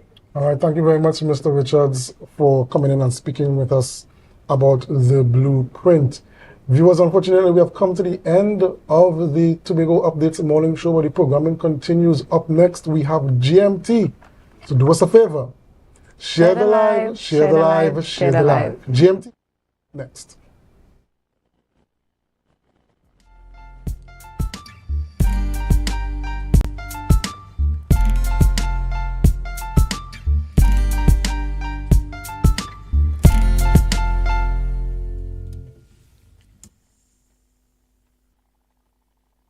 Coconut's Cafe, the buffet restaurant that specializes in all your tasty local dishes. For breakfast and for lunch. Breakfast includes coconut bake and sada roti, served with chokers, buljoil, and sausages in tomato sauce. Not forgetting beef and cheese pies, shepherd's pie, macaroni pie, and rice in various styles. Meat served in a variety of flavors, garden salads, and pasta salads. All this accompanied by fruit juices, coconut water, your choice of a great combination to appease your taste buds. So call us today to order, as we are here to accommodate your busy schedules, or if you are having a cooking day off.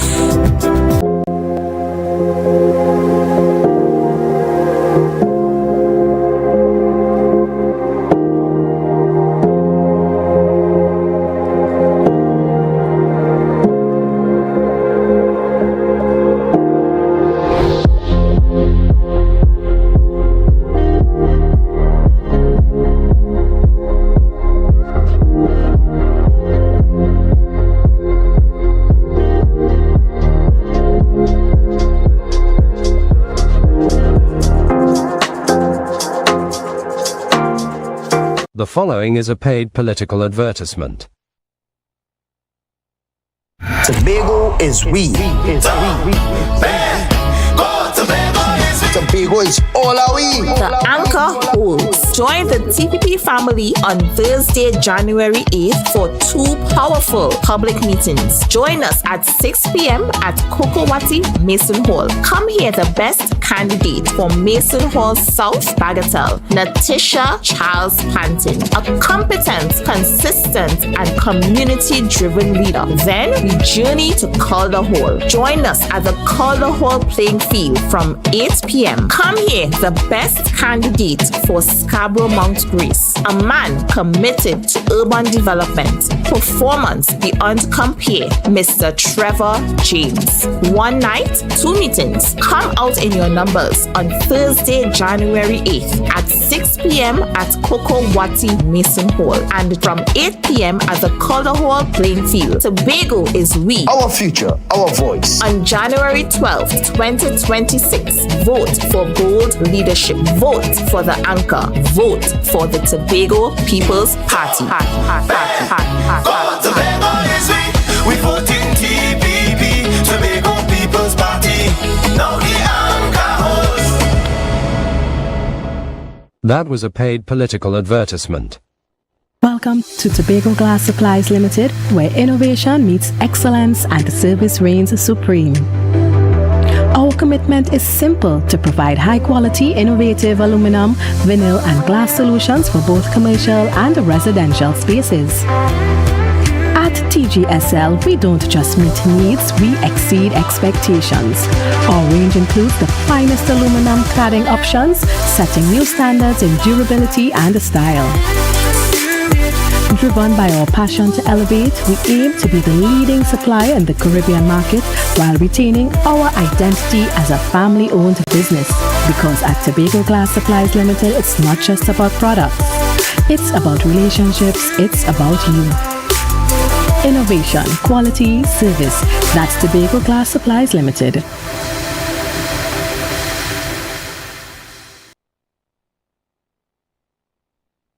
Our world is filled with rhythm.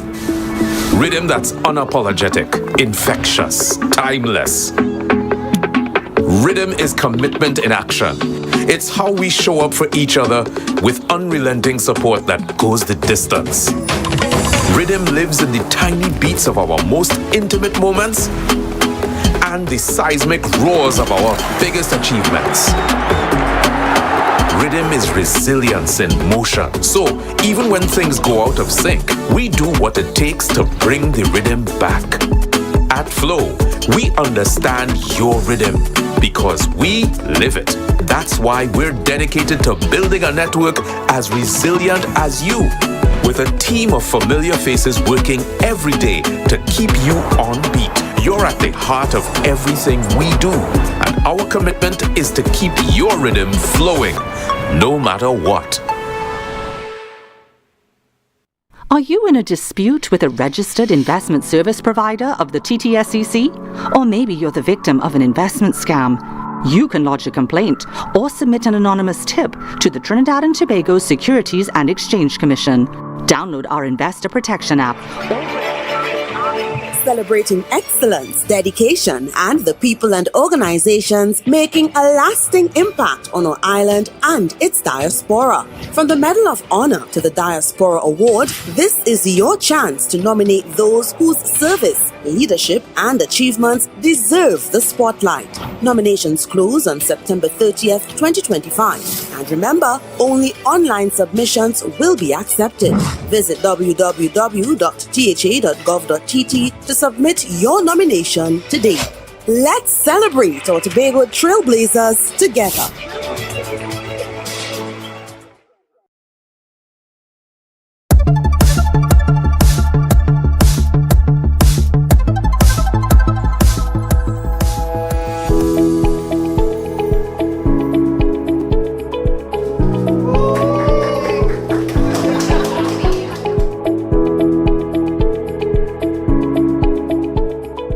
The Health Hygiene Lounge is a family-friendly space designed to support the health and dignity of women and families. It features two main rooms. The first is the Menstrual Health Room, an educational and service-oriented space that promotes menstrual health, equity, and empowerment. The second is the Breastfeeding Room, a private, comfortable environment for nursing mothers.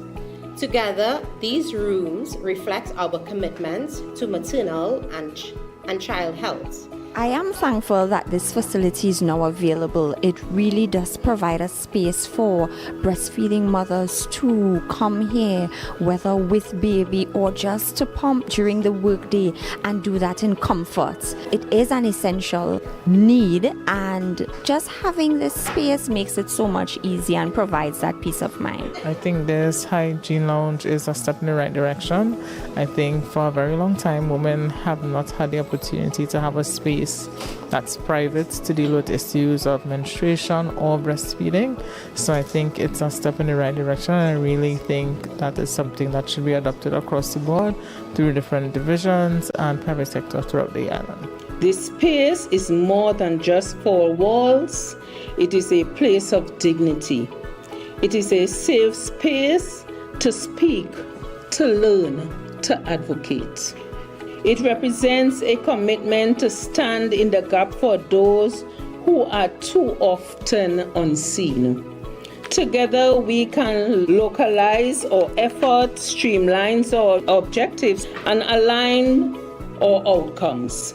By doing so, we move beyond temporary relief and towards a comprehensive solution that puts an end to stereotype, miseducation, and period poverty once and for all. This is a great opportunity for us to show that we truly understand the needs of our growing families, and we are able to provide the kind of comfort that would make them happier.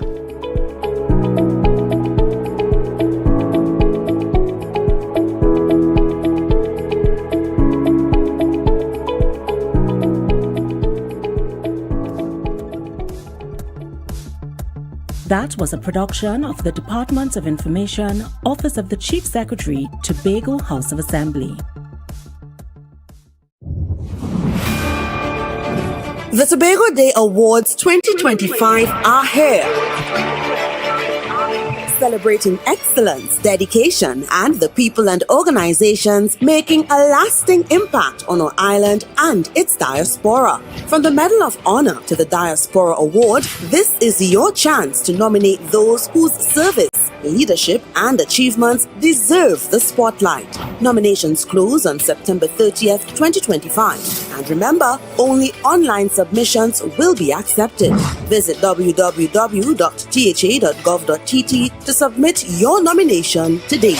Let's celebrate our Tobago Trailblazers together.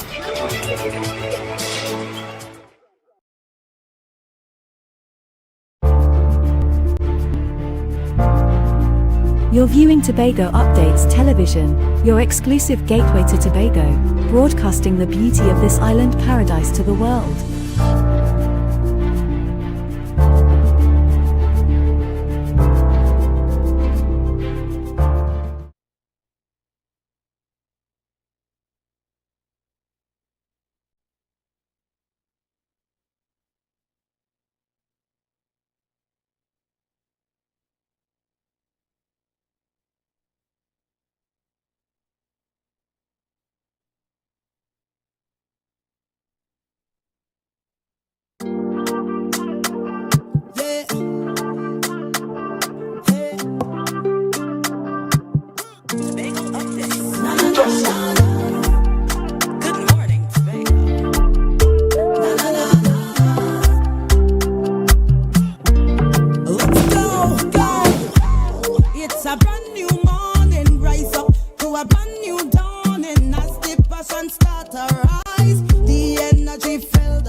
Tobago right here on Tobago Updates. I am your host Chanel Felix, and guys, you know, whenever you see me sitting here, it's because we're about to have those conversations that you want to have while I ask those questions that you want asked. But before we get into this morning's interesting topics and conversations, we are still here and still talking to our political candidates for the upcoming Tobago House of Assembly elections. And so this morning we have a full list and a full schedule of candidates that we are going to be chatting with. And so we're going to try to make it as brief, as concise, and as effective as possible this morning. But to start off these conversations this morning, I have the privilege of chatting with a man that they call the Mighty Tate, or the Mighty Man Tate. This morning I'm chatting with Mr. Nigel Tate, or Assemblyman Nigel Tate, who is also the candidate for that Signal Hill Patience Hill seat. Good morning and welcome. Pleasant good morning to you, Mrs. Felix. Pleasant good morning, Tobago. I'm your humble servant, Nigel Tate, candidate for the Tobago's People Party for the electoral district of Signal Hill Patience Hill, which also comprises of Orange Hill, Spring Garden, part of Union, and part of Lambo. Excellent. Now, we heard from you several times on the platform thus far, but what is the difference this time around? I mean, you are the incumbent, but last time you had come right off of a 6-6 election where you were on the People's National Movement team, then heading, well, it was stated that you were in support, and then made a switch like many others over to the PDP. And you know, that was a big transition that was touted, and now instead of being the newcomer, you're the incumbent. How has that shifted the dynamics with the people or in politics? I just want something to be cleared up, right? At no point in time have I campaigned with the PNM party, okay, right? And I don't want to say that I never supported the PNM party. Yes, I supported Mr. Jomo Pitt, and I supported Mr. Oswald Williams back in the days. Okay, right? So all right. I'm not gonna lie for that. Yes, I did support them, right? However, I was asked to join the PDP party back in 2021. That was after the 6-6. And yes, I did. And of course, I won my seat. And then, you know, we transitioned from PDP into TPP. And here I am again, being the candidate again for this beautiful electoral district of Signal Hill Patience. So thank you for clearing that up. Thank you so I think that's a misconception that has been in the space for a while, that you were a part of that, you know, campaigning team, and then you made the switch. That never happened. Understood. But what is the difference this time around in terms of when you walk the ground and getting responses from persons when you take the platform? What's the major difference between being a newcomer and now being an incumbent? Well, during the last 4 years, right, I have gained a lot of experience, right? And whilst canvassing, there are certain questions that were asked by the public, right? So I believe that I am prepared to answer the questions and accordingly, based on the amount of experience I have now. Right. Right? Okay. Last time, Tobago was moving from a place of 21 years of the People National Movement, and persons say really desperately wanting a change, and possibly, you know, being more easily influenced to make that political change at the polls. This time around, however, do you feel that persons are a bit tougher with who they want to give their vote to, or are more decisive or indecisive about who they want to vote for this time around? Well, I would say that politics have a morality of its own, right? You can canvass as much as you want. You can get to persuade persons to vote for you. They will give you the commitment, yes, I will come and vote for you. And on election day, they may just go and change their mind. So that's why I believe that politics have a morality of its own, right? However, my objective, and I believe our party's objective, is to continue staying on the ground, beat the ground as hard as possible, and to see as much persons we can get to vote for this party, they call it TPP. Do you think that the persons within your electoral district at this time, based on your conversations, are willing to give you another opportunity to serve them again? And what are some of the issues that they highlighted that they wish you would have addressed? And what are some of the things that you are committing to the district that within the next term, if given the opportunity, you will fix those issues? Well, to be honest, I've never left the ground, right? I'm a community man. That's where I get the name Man from Yard. I'm always involved in community activities since before politics, right? I'm involved in hosting football leagues for years, right? I was a member of the Patience Hill football team.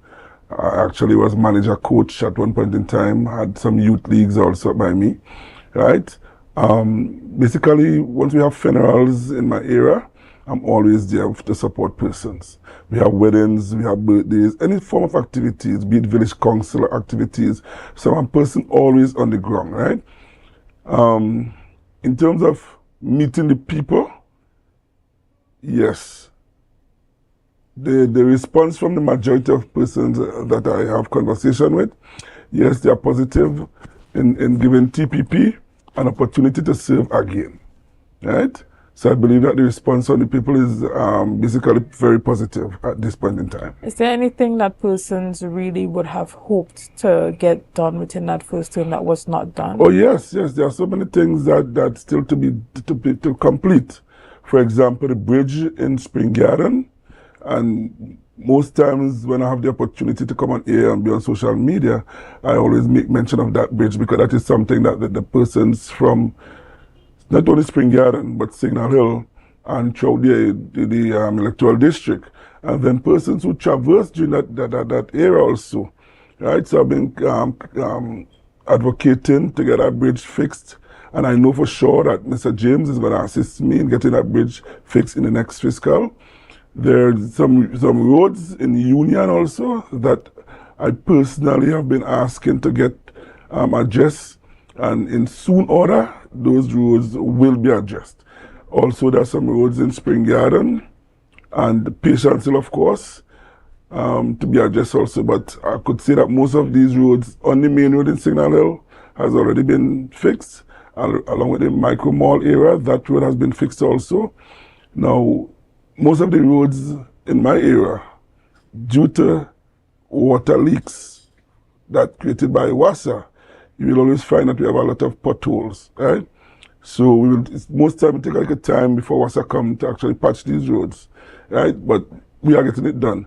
And then there is a bridge at in Lambo, the area that I in control of. I have give commitment to assist in getting that bridge rectified also. right? I also intend to continue my village league.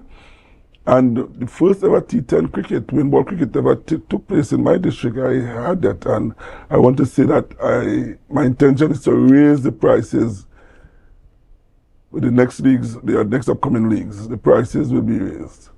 Right? Understood. So, as it pertains to business and youth empowerment within your district, we saw in the blueprint that there was the idea to give persons or young persons in agriculture $100,000. Yes. You think that there are youths within your community that are currently engaging in farming that can benefit from that? Or do you think there's work that needs to be done to encourage more youths to get into that particular area of agro-processing and agriculture on a whole, specifically given that you were the Assistant Secretary in the Division of Food Security? Yes, I would say yes, that there are more work to be done to encourage the youths of today to get involved in agriculture, right? Because agriculture is a science. It is also a business. Anyone at this point them could invest in agriculture. So I'm going to continue to work with the youths within my district, and not just within my district, but within Tobago, right? To try a trade where agriculture is concerned, right? Because there are so many things right now that you can accomplish from agriculture, right? Because when we see right now, we are seeing so many produce coming from Trinidad, right? And we have so much lands right here in Tobago. But the youths now, they don't really have the education, so to speak, on how agriculture really works. So I'm willing to work with the technical officer in the Division of Agriculture, along with the youths in my area, to get them to come and learn how to do agriculture and agro-processing. Understood. And, because we have such a power pack session this morning, I'm not able to really go too deep. Yeah. But is there anything that you want to say to members of your constituency or district as it pertains to the election on Monday? Yes, to all my electoral districts in Tobago, I'll go to Tobago first, right? I'm going to ask you all to give this dynamic party, TPP, that is being led by our Chief Secretary, Father Chavez Augustine, give us an opportunity to serve, to continue to serve Tobago, right? And for you, the person living in my electoral district of Signal Hill, Patience Hill, Orange Hill, Spring Garden, part of Union, part of Flambeau, I'm going to ask you all to give me another chance so that I can continue the job that I've already started. Now is not time to start over. Now it's time for me to continue that job. I had made commitment, but with certain families, that I'm going to assist them in the roadways. I'm going to continue my commitment to assist the elders to take them to and from clinics. I will continue doing my best to assist persons who need hampers, not just Christmas time, but throughout the whole season. I'm going to continue to stay with the village football leagues and the newly invented T10 cricket, win-ball cricket. I intend to work with the two pan sides in my district, which is West Side and Natural Mystic, to see if I can assist them to get some new equipments for them also, right? I'm going to continue working with the schools, both primary school and secondary school in my area, and the preschools, to assist them in whatsoever way possible, or whatsoever thing they may need. Once I can assist, I will assist. I'm going to continue to be on the ground with my people, assisting any way possible. I am there for them, right? I have my helping hand crew. I'm going to continue doing assisting persons who may need like a cleanup and these sort of things. I'm going to continue using my personal transport to help clean some of the bins and them, to help do it all, right? So sometimes I use my bins and that to help clear area, me and my crew. I'm just going to continue being on the ground for my people, right? Because I love them, and I'm going to continue loving them, and I'm not going to stop loving them. Understood. Well, we want to thank you so much for being here this morning, and we are wishing you all the best come Monday the 12th of January in the upcoming Tobago House of Assembly. Can I just say one more thing? Yes, you can. I want to say thanks to my canvassing team thus far. We are doing an excellent job, and just continue the job that we are doing right now, right? And Tobago, I love you all so much. I love you all, I love you all, I love you all. Let's go to the polls on January 12th. Let's go with God's blessings, and let us vote for the Tobago's People Party. This is in my electoral district. Give me an opportunity again to serve, so I will continue the job that I've started. Right? Thank you so much, and guys, we're going to take a quick break right here, and we'll be back with much more conversations after this. See you soon.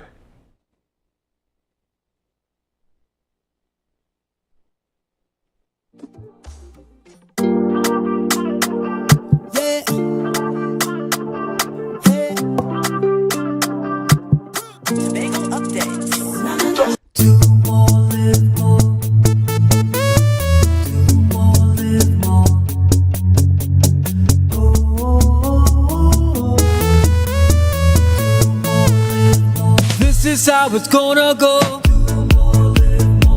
They better look up below, 'cause this is your show, and everybody's gonna know. Say it to them once again. They better look up below. This is your show, and everybody's gonna know. That's how it's gonna go. They better look up below, 'cause this is your show. Do more, live more.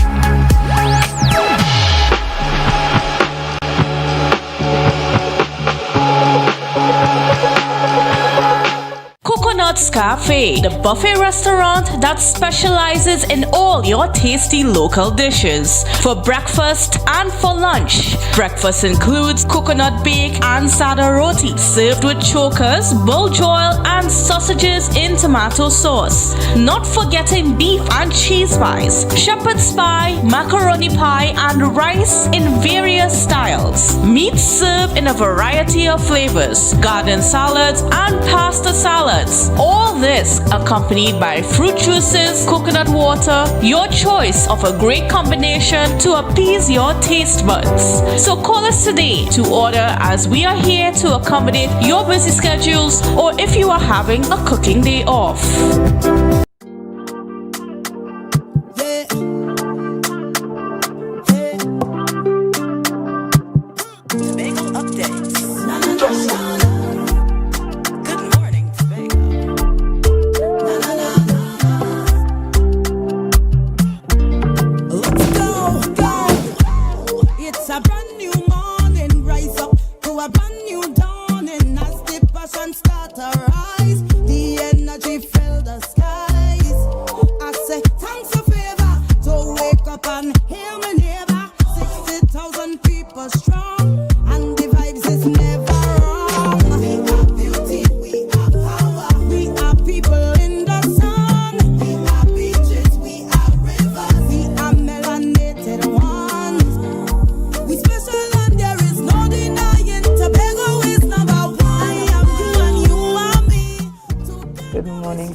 To Good Morning Tobago.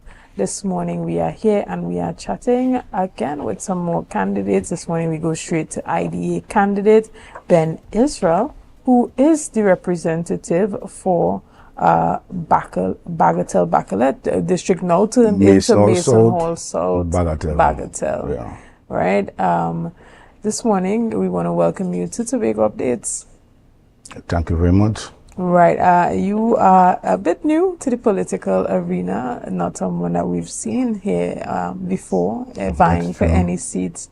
Tell us a bit about yourself. Tell us a bit about how you got involved in politics. Well, my name is Eliyahu Ben Israel, born Richard Stewart, but had a cultural, spiritual change when I was in America with some Israelites. I came back here and started plying my trade in welding, which I'm a welder. open my own welding business, you know, and start pursuing more community activities, being a footballer, a pan player, you know, a church goer from my community, you know. So I decided to dive into business of entertainment. I have a business called Re-Up Entertainment, where it was located at PSC. I used to have community small goal competitions. We had pool table tennis tables, draft. I mean, any community-oriented sport you could have got involved in, you could have come to PSC at Re-Up Services and be entertained by us and our staff. You know, that transformed into me opening a business in Scarborough. You know, community Scarborough, opening a business, a food business, and starting to observe the struggles that Scarborough was having, where it was losing a lot of business, a lot of entertainment, a lot of services that we used to offer, from entertainment to business, you know. So me and a group of small business people decided to come together and create an organization called Capital Chamber, which is the power of economics. And we came together and created what you call the Scarborough Fisherman Festival, to try to bring back some type of entertainment and life within Scarborough that Scarborough did not have. You know, right after that Fisherman Festival, the Carnival came into Scarborough, because I think they saw where that festival boost some type of economical activity and friendliness where Scarborough is concerned. And they saw where the businesses also were a part of making it happen, because we didn't get any kind of a major sponsorship when we started off to bring that festival to fruition. So that festival ignited the Scarborough Carnival again, brought it back in, and we make a step further by bringing back harvest into the community. The same business community came together again, and we said we're going to do something for our commuter customers. Right. A kind of appreciation. And so if given the opportunity to represent the district, what are some of the new plans and initiatives you have to boost economic activities within the capital city of Scarborough? Well, my area is really for Bagatelle, Mason, South. Mason, yeah. But we have a lot of plans. The plans are coming from the people, the business people. Some of them are very technical and tangible with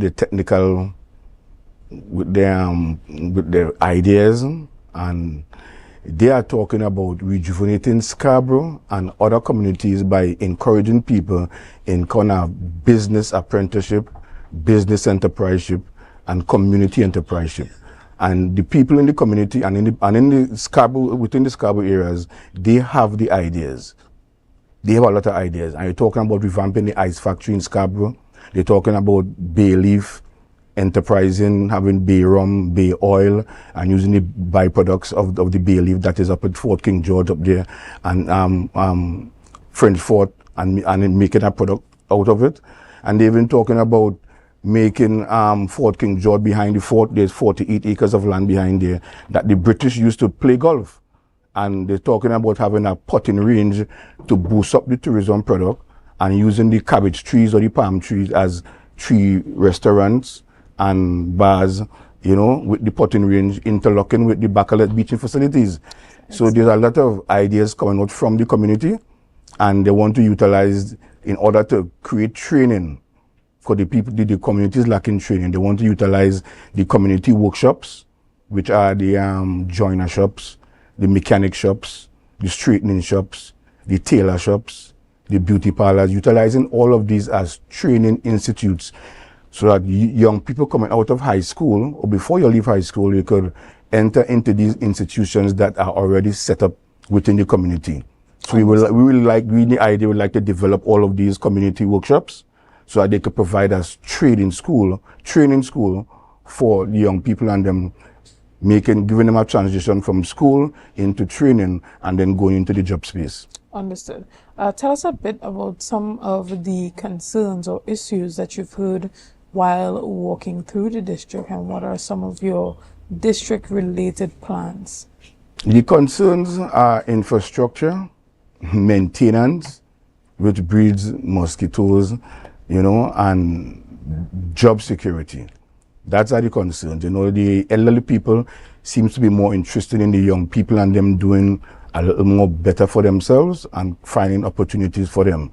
They're also interested in having a more better community upkeep where the roads, the drainage and the bushes could be kept down so that they could enjoy, your community space a bit more different. Is there a question at me?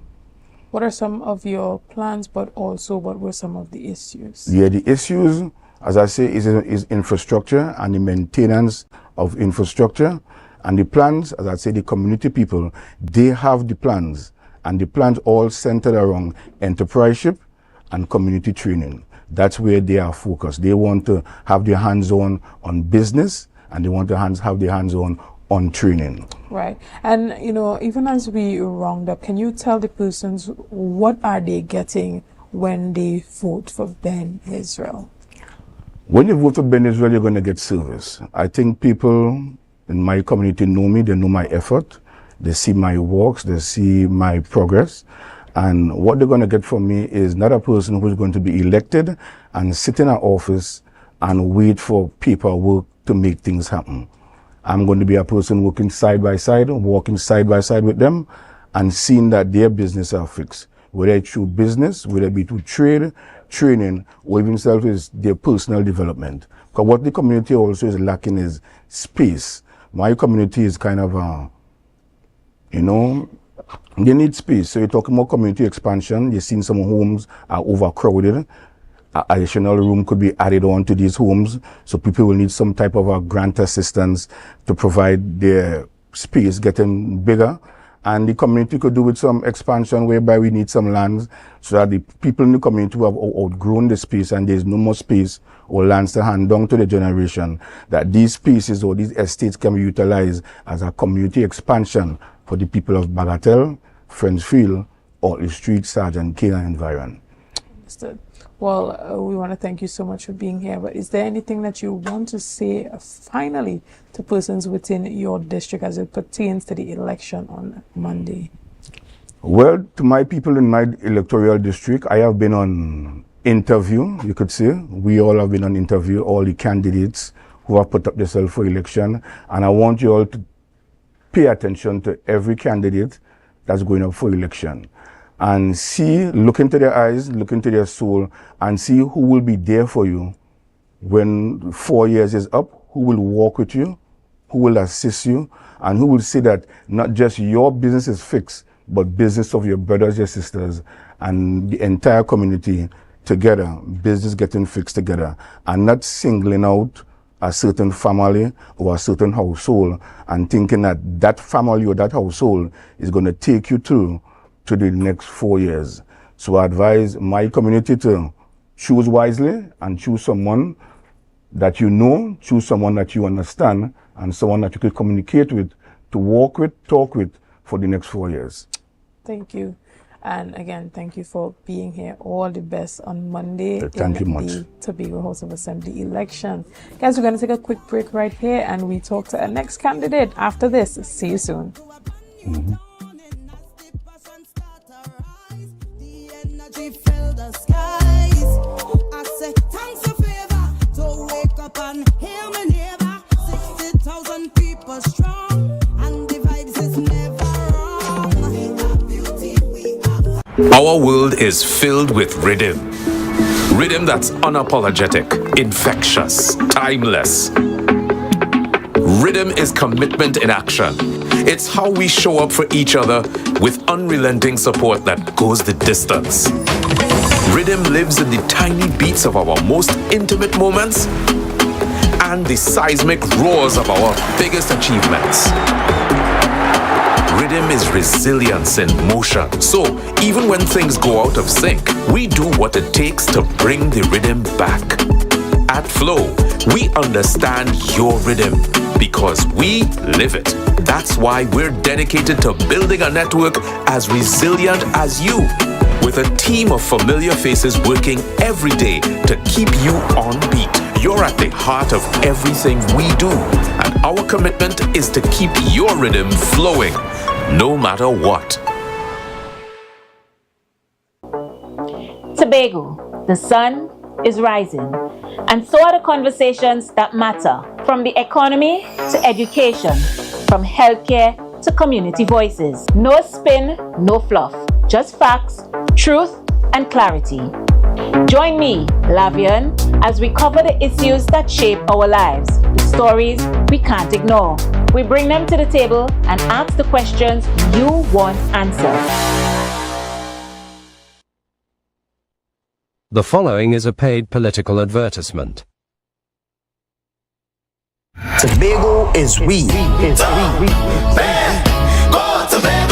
Tobago is all our we. The Anchor holds. Join the TPP family on Thursday, January 8th for 2 powerful public meetings. Join us at 6 p.m. at Kokowati Mason Hall. Come hear the best candidate for Mason Hall South Bagatelle, Natisha Charles Panton, a competent, consistent, and community-driven leader. Then we journey to Calder Hall. Join us at the Calder Hall playing field from 8 p.m. Come here, the best candidate for Scarborough Mount Grace, a man committed to urban development, performance beyond compare, Mr. Trevor James. 1 night, 2 meetings. Come out in your numbers on Thursday, January 8th at 6 p.m. at Kokowati Mason Hall and from 8 p.m. at the Calder Hall playing field. Tobago is we. Our future, our voice. On January 12th, 2026, vote for bold leadership. Vote for the Anchor.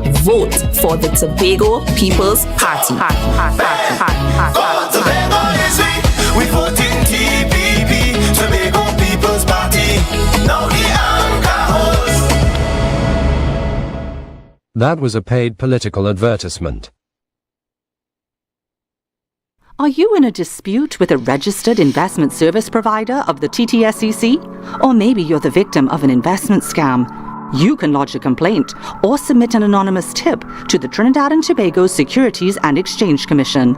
Download our Investor Protection app or go to ttsec.org.tt to access our complaint form or submit an anonymous tip. Write a clear summary of your complaint.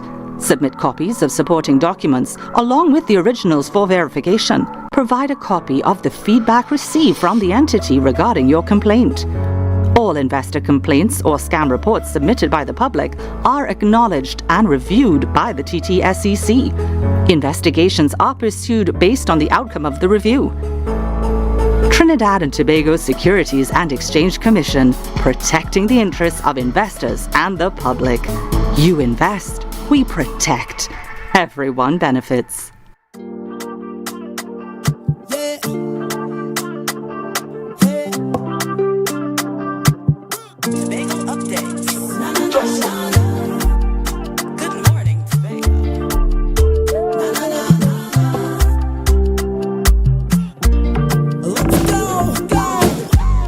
It's a brand new morning, rise up to a brand new dawning as the passion start to rise. The energy fill the skies.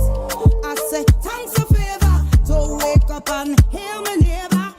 60,000 people strong and the vibes is never wrong. We are beauty, we are power, we are people in the sun. We are beaches, we are rivers, we are melanated ones.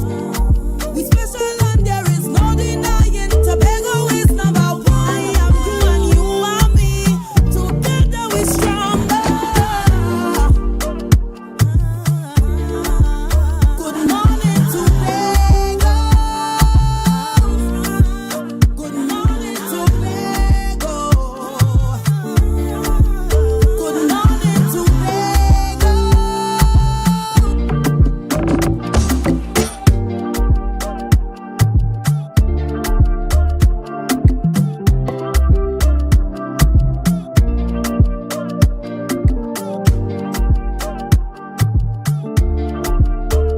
Good morning and welcome back to Good Morning Tobago right here on Tobago Updates. Guys, we continue our conversations here, and as I indicated, we have a number of candidates this morning, but this morning we jump ahead to someone who is no stranger to the set here on Tobago Updates. We're talking about Assemblyman Zorisha Hackett, who is also the candidate for the Bethesda Golden Lane seat in this upcoming election. Good morning and welcome. Good morning, Tobago. Good morning, Chanel, and thank you for having me. My district is actually called Bethesda Lekoto. Right. But you know, Golden Lane, my beloved Golden Lane is included, and Woodlands. Right. Also the Homes of Adventure. So good morning to my residents. And we are happy to recognize the people of Golden Lane this morning. Yes. Now, you have been on the platform from district to district, talking to the people of Tobago. And what do you say to the people who are saying we see Zoisha campaigning very, very, very hard? If she would have done such a good job, why does she have to be campaigning so hard this time Because around? I'm an overachiever, Chanel. You know, your opinion of doing a good job may not be someone else's opinion. And for me, I think that because of my go-getter spirit, this is no walk in the park. No election is to be taken as a walk in the park. And I think that you must go out there and remind persons of why you started this, what you were able to achieve, what you were not able to achieve, and have that open and honest conversation with them and speak to the plans of the district moving forward. I also believe in that touching people. Tobago loves that. Tobago doesn't believe that, yes, even though you think that you would have done, you know, as best as you could, that you take it for granted that you already have their support. And so for me, I touch every home as far as I possibly can, even if I know that that home is not supportive. And that is because you have to understand what inclusion means as a representative. And I want to always have that notion of taking off the political colors right after the election. And for you to start that, how you campaign is definitely how you govern. And so I take that approach on the campaign trail and I go hard. I go hard with everything I do. So, you know, in spite of that being a claim, I would not leave anything for chance on the election journey. What I've also recognized, Chanel, is that my electoral district increased by almost 200 votes between 2021 and April when we had that general elections. And so because of that, you want to know who these new persons are. Several of them would be first-time voters. For others, they've newly entered into the district. And for others, they've changed their electoral district and where they vote. So now they can vote in the actual district that they live. And so just to connect and understand who your electorate is why I would go so hard. Right. And this time around, you are not a newbie, you're not a newcomer, you are the incumbent in the game. Yes. And just as I would have asked your colleague, Nigel Tate, in our discussion this morning, in the last time you would have come off of that 6-6 deadlock where you made it, you know, as a part of the 6 under the PDP. Yes. And then going into that THA elections where you won your seat. But that was coming off of 21 years of PNM being in power. Yes. Persons were ready to see a change. Yes. But it's a different political atmosphere this time around. How has that affected the way that you're approaching the people and the type of responses that you're getting when you interact with people? That's an excellent question. And, you know, that is one of the things that I went in this election thinking about, the difference in the approach. The difference in the approach, because you're going in, you've not been in the seat of governance. You know, you're speaking hypothetically. You're trying to understand, you know, what it's all about while doing it. You're also trying to listen at that point in time, because obviously you've not been in that representational seat, even if you've served the community indirectly.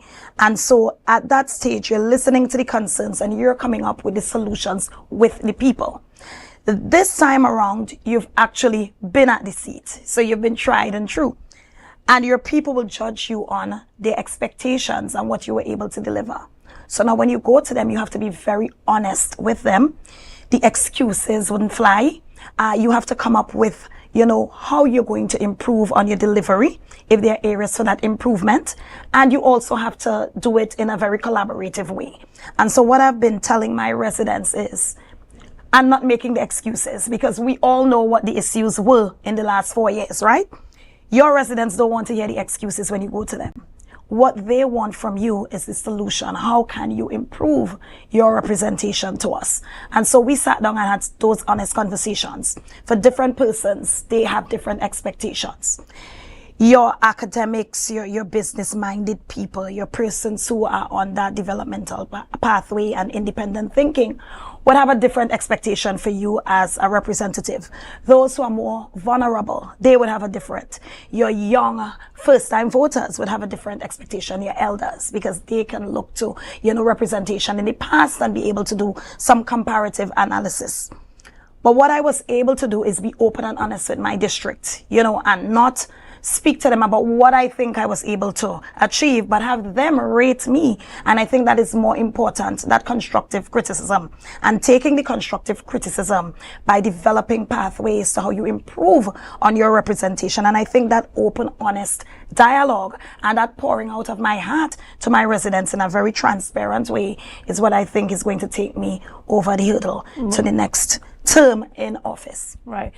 Leadership specialists like John Maxwell talk about, being a good leader is asking what looks like success for the people that you're serving. Yes. What would make my term as CEO have been successful to the company, or even as the district leader or representative, what would the district have deemed to be a successful representative over the past 4 years? Have you been able to ask members of your district what they see as being success? Yes, so that conversation was had the first time I stepped up to represent. It was ongoing throughout the 4 years, and it will continue. My electoral district is plagued with the social ills of crime and criminality. And thank God this year it has decreased drastically. But last year we were subjected to most of the criminal activity here on the island of Tobago. And so what I've discussed with them is what are the outlets to ensure that our young persons who are the demographic are engaging in these criminal activities. What are the outlets? And obviously we know education, sport, and those social activities that would allow them to bond positively with members of the community. And so for that Bethesda, Lekato, Golden Lane, Woodlands electoral district and the Homes of Adventure, we immediately sought to build out some initiatives that will definitely have the district feeling empowered enough to just be able to be facilitated through the assistance of the area representative, and not necessarily being one where the area representative always has to take the lead. And so that has always been my mantra, to be able to facilitate empowerment, to be able to facilitate development, and not having to be that person, as we say, the sage on the stage, and it's all about you as the area rep. And so what we've been able to do is to build out some serious initiatives that I think would have some longevity, whether I'm the area representative or not. And that is where legacy comes in. That is where building out a framework, once it's done well, that anyone else can implement. And so we've built in the Bethesda Lekato electoral district one of the initiatives, a youth skills training camp. And that's because we want to start from that stage. In the formative years when our children in our electoral district are looking on and they're taking examples from what they're seeing in their community.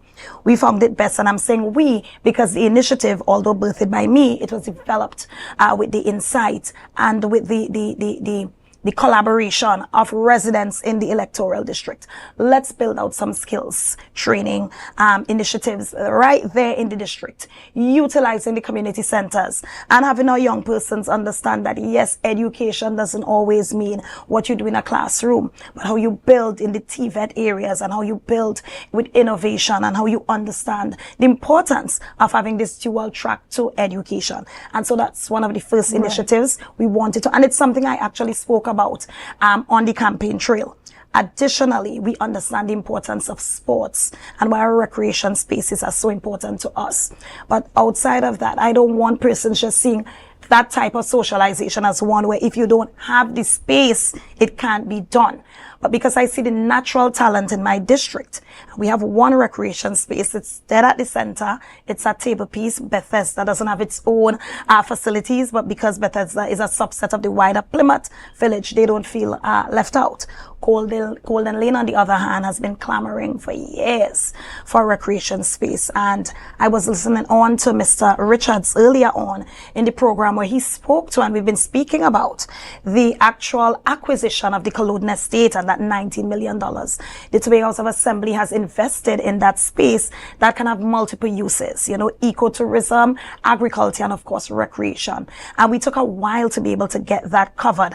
It was an ongoing issue for the previous administration, and we were able to secure that space. And so as soon as we get back in here, that's one of the areas we want to develop immediately, of course, in collaboration with the young people there. Right. And with everything we do in that district, I always tell my colleagues, let's have consultations. We don't ever want a community where the Tobago House of Assembly just, you know, goes in there and just pronounces and dictates the type of development. We want collaborative development in that district. I hear from a number of candidates across the board, whether IDA or PNM, that when they, if given the opportunity to serve the community, they want to see a lot of after-school activities and, you know, just expanding education into the community. But there is the community impact program that is currently functioning. Yes. How has that changed the trajectory of education on the island, and how deeply entrenched is it that even if another administration is to come into governance, that these type of programs would stay in place? Well, we're hoping for that type of political maturity. I mean, we can never guarantee whether a program works or not, that another administration is going to hold on to it and take it to the next level. I'm hoping that, you know, the policy is so solid that anyone else would see the value in it and, you know, retain it. Notwithstanding, Chanel, when we did any of the initiatives through the Division of Education, we did it utilizing the funds available. For me, every single village should have such an initiative where you can walk in distance from your home and get the type of support you need academically and otherwise. However, we were only able to push in 15 particular centers across the island. And that is because our funding did not allow for us to get into every single space. But when you spoke to the utilization of our school compounds after that 3 o'clock hour, I think that's an excellent idea, and it's one of the things we want to push. But it doesn't always have to be the Division of Education that takes the lead with such initiatives. The Division of Education and the Division of ComDev, Youth Dev, and Sports can be facilitators. And I want us as Tobagonians to get out of this mindset that the THA always has to take the lead. The THA is there as a support system. I want to see our youth groups, our village councils, our police, youth clubs stepping up, you know, to come with these initiatives, because I think that relevance and that relatability would lend an augur better than the government official always coming in and, you know, controlling the space in that particular way. And so right now, for me, in my electoral district, we have 3 community centers, beautiful, beautiful facilities. The Lekato Community Center was refurbished under this administration, and it's one of the most aesthetically pleasing centers on the island, if I might say so myself. But what I notice, and it continues to happen, is that these community centers, especially those that are managed by village councils, they remain closed more than they're opened. And I really want us to get to that place where we have persons who are very much interested in the growth and development of our communities to partner with these with our area representatives and our government officials and our divisions, and let's get into these communities and do the work together.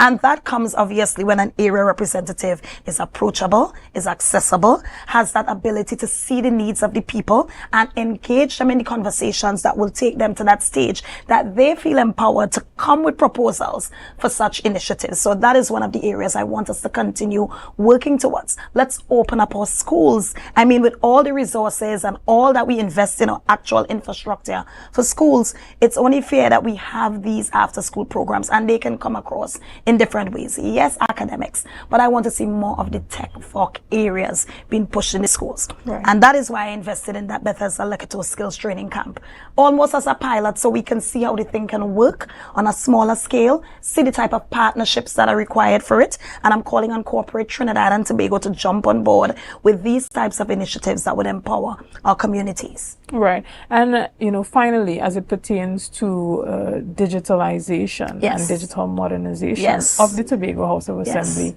being the secretary that was in charge of the Division of Education, Research and Technology. Yes. Tell us a bit about that blueprint related idea that has been put out by the TPP. Right. So one of the things I was able to ask my chief secretary right before we got into election mode, because after you govern, you realize that some divisions don't have the perfect matches in terms of the departments. Are you going to rename the Division of Education, Research and Technology? I mean, we're still building out the research department, but the technology side of it is already embedded in it. And because one of our special purpose companies is TITL, it was the perfect match. And he said, no, I actually think this division's name and the vision for it, based on one of the pillars of our blueprint, where innovation and education go hand in hand, then it's perfect. It's a perfect match.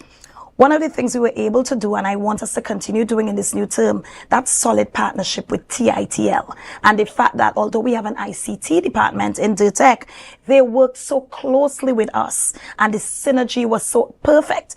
We were able to, through our mandate as a division, send TITL out into our communities to push digital literacy. And they started with our elders in the first iteration of it. And then they went in just generally providing that information technology and computer literacy to our residents here on the island, with more than an 85% retention rate. So it means more than 85% of persons who started went all the way through to be certified.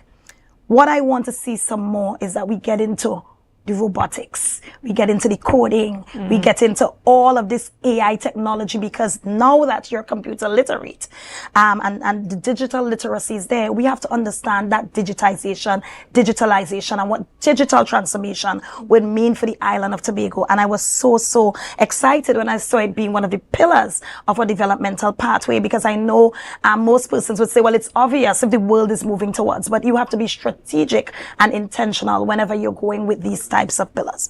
And so when I saw it being a part of the education and innovation element of our blueprint, I was like, yes, because we've been pushing it really hard in our schools, but in our communities, we also need to marry that. You don't want a student going and getting all of this in the school and then coming home to a parent or a grandparent who is not in tune with the technology. And so for our island, this 116 square miles moving towards becoming the greatest city island on the planet, we must stay up to date and remain up to speed with the trends, global trends, as it relates to digitization. Understood.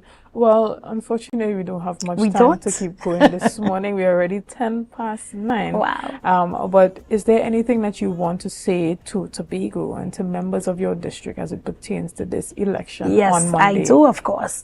So my residents of Bethesda, Lekoto, Golden Lane, Woodlands, and of course the Homes of Adventure, I think you were able to learn who I was and who I am and who I will continue to be over the next 4 years.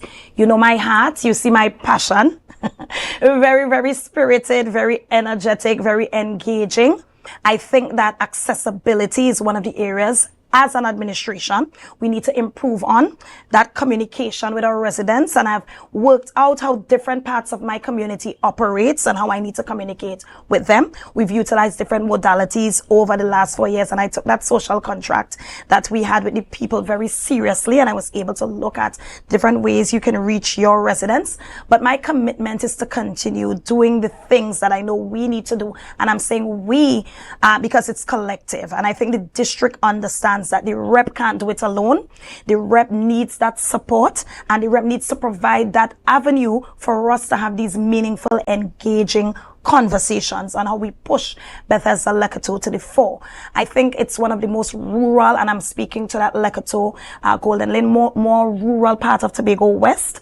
If you come to that district, you're going to be very surprised, you know, about how much more we need to do to ensure that the community has the amenities required. But we've been working very hard as a community. And one of the things, before I end, one of the things I appreciate is the fact that the community works along with me, prioritizing what is needed at this time, because we understand that you can't get everything at the same time. And so we've prioritized development across the district, and I'm going to continue working with the district for us to realize these dreams and aspirations together. So thank you so much for the opportunity to serve.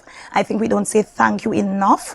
If you don't exercise your democracy, then I would not be in this position to lead you. And so I want to tell you that I really appreciate, you know, the confidence you've reposed in me over the last 5 years. And I'm looking forward to serving you come January 13th. That's next week, Tuesday, as we continue on this pathway to really make Bethesda Leketo the greatest city district in Tobago. Excellent. Well, we want to say thank you so much for being here this morning, and we are wishing you all the best. Thank you so much, on Chanel. Monday. Thank guys, you. We're going to take a quick break right here, and we'll be back after this. See you soon.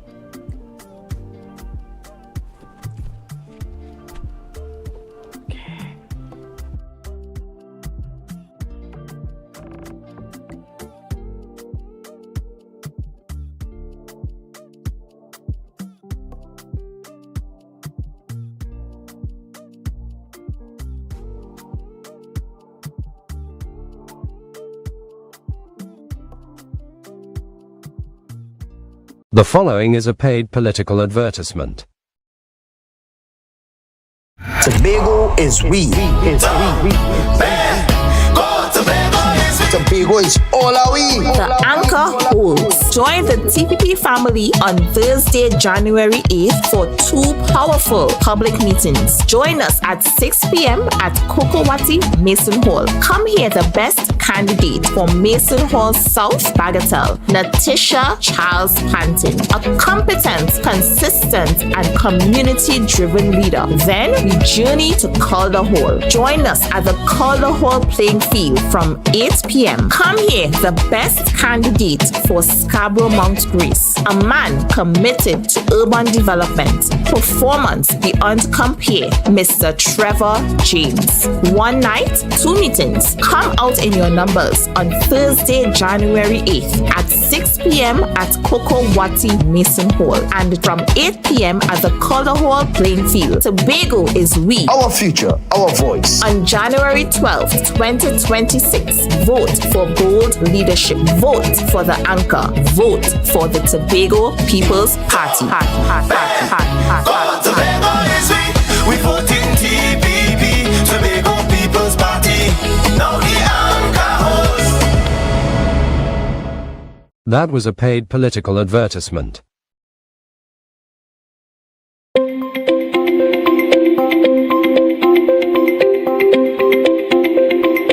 To vote is simple.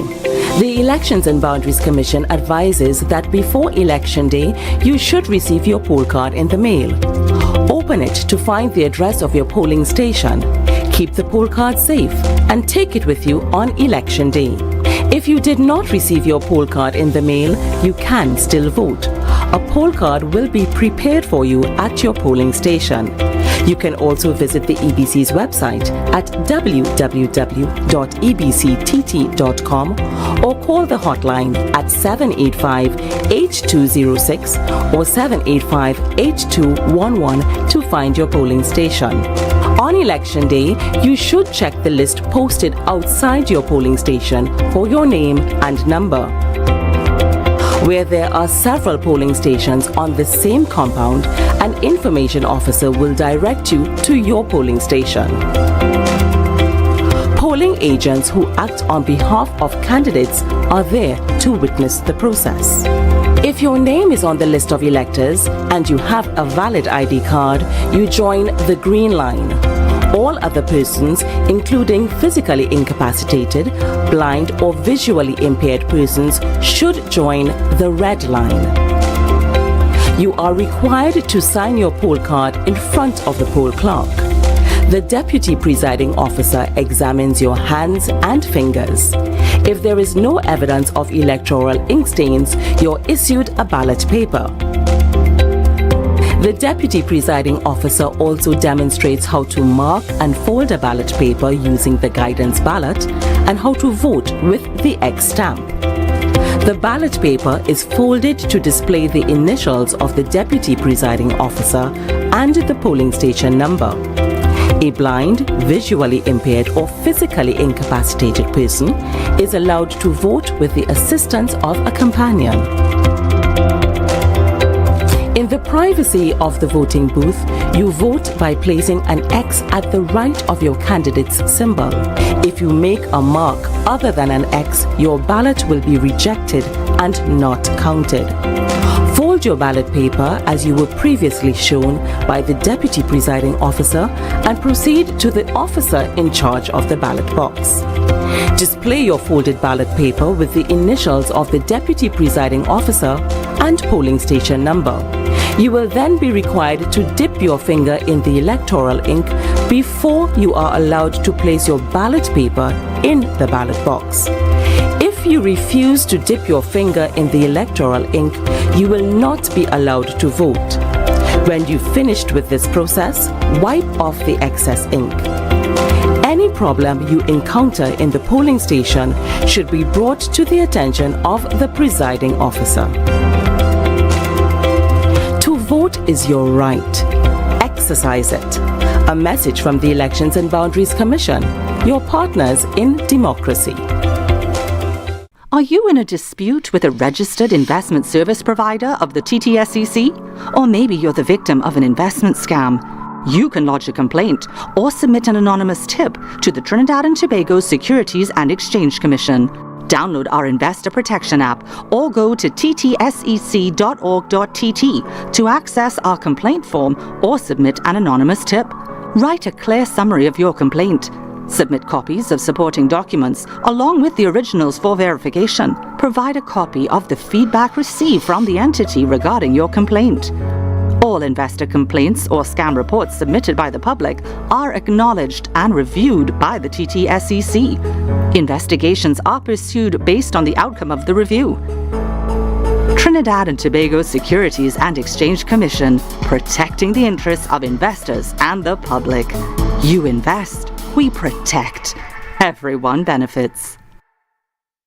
Coconut's Cafe, the buffet restaurant that specializes in all your tasty local dishes. For breakfast and for lunch. Breakfast includes coconut bake and sada roti, served with chokers, bull joil, and sausages in tomato sauce. Not forgetting beef and cheese pies, shepherd's pie, macaroni pie, and rice in various styles. Meat served in a variety of flavors, garden salads, and pasta salads.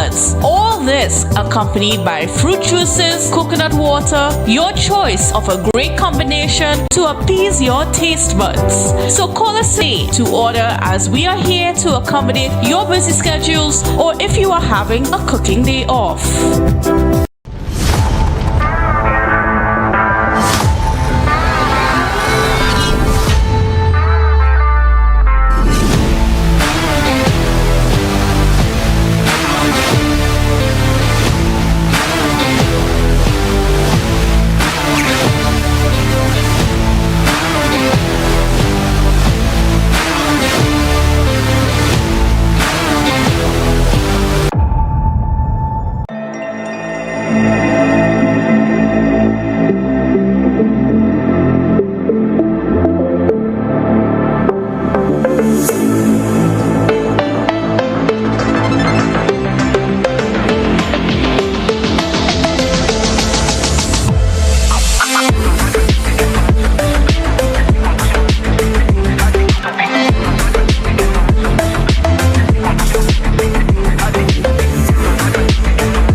Hair goals, we've got 'em. At S&R Hair Fantasy, we provide a wide variety of quality hair, the latest hair accessories, adult toys, skin lightening products, female underwear, and much more under one roof. Check us out on Shelbourne Street in Plymouth or call us at 317-0808. We're open Monday through Saturday, 10 a.m. to 6 p.m. S&R Hair Fantasy, for queens who know exactly what they want.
guys, there are some new developments in housing in Tobago. So it's goat racing time. This is 116, the show that keeps you in the know with all things Tobago House of Assembly.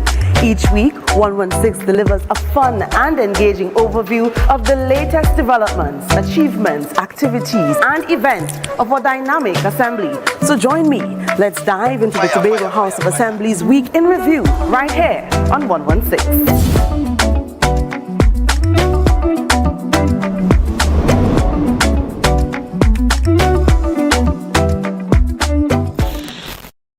Deltec Distributors Christmas Specials is here.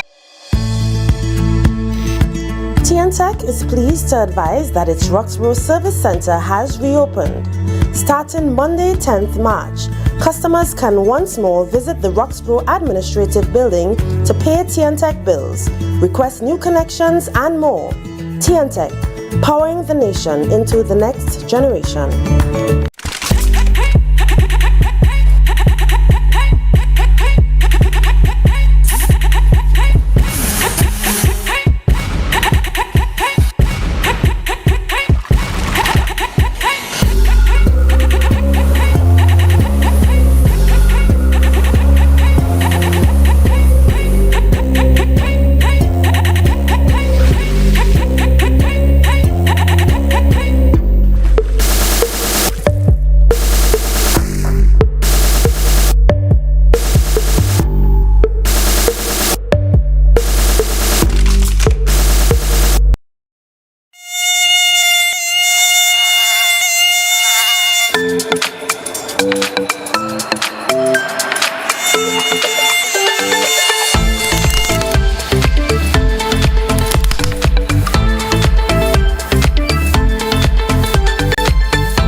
Good morning, viewers, and thank you for sticking with us. Now, we're here on Good Morning Tobago, but we're going to be doing things a little different this morning. Yes, we're in the politics season, and we're going to be talking all things politics. So yes, today's segment will be titled Youth Power and Participation, and joining us this morning are some young people who are no strangers to the space here in Tobago. We are going to be basically shedding our opinion per se. Now, I just want to put a point of notification. I know we were expecting certain members to attend this panel. We extended the invitation. The invitation was accepted, but at the last minute we got the unfortunate news that some of these members were unable to join us this morning. However, we are joined by Miss Jada Charles, Mr. Justin John, and Miss Chanel Felix. Good morning, guys. How are you all feeling? Good morning, Luke. Okay, great. So you all are politically informed. I think we all are politically informed as young people. And this morning's conversation is mainly going to focus on that. We'll be speaking about your perspectives on certain areas such as youth employment, food security, agriculture, youth and social media. And, you know, we have to talk about the politics and why we are seeing what we are seeing. We understand and we appreciate that this THA elections, we are seeing that we have so many young candidates. So what does that mean for the island of Tobago? Now, before we get into this morning's conversations, we're just going to take a quick break and we'll be right back. So viewers, before we start the hot conversations, I just want all to share the live, and we'll be right back.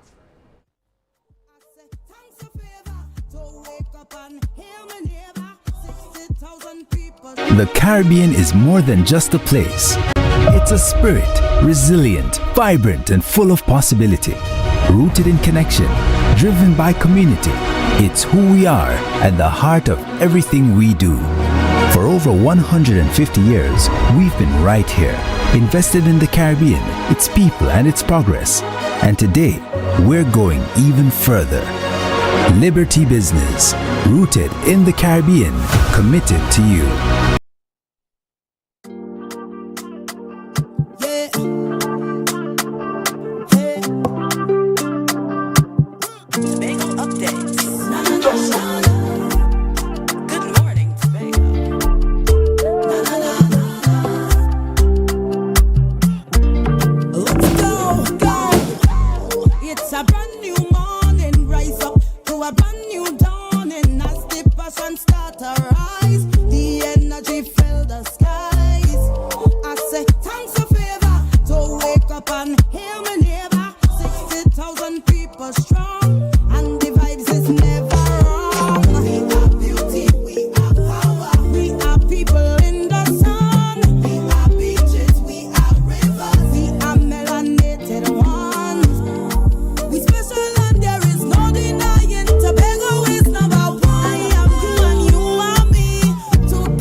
Good morning, viewers, and welcome back to Youth, Power and Participation.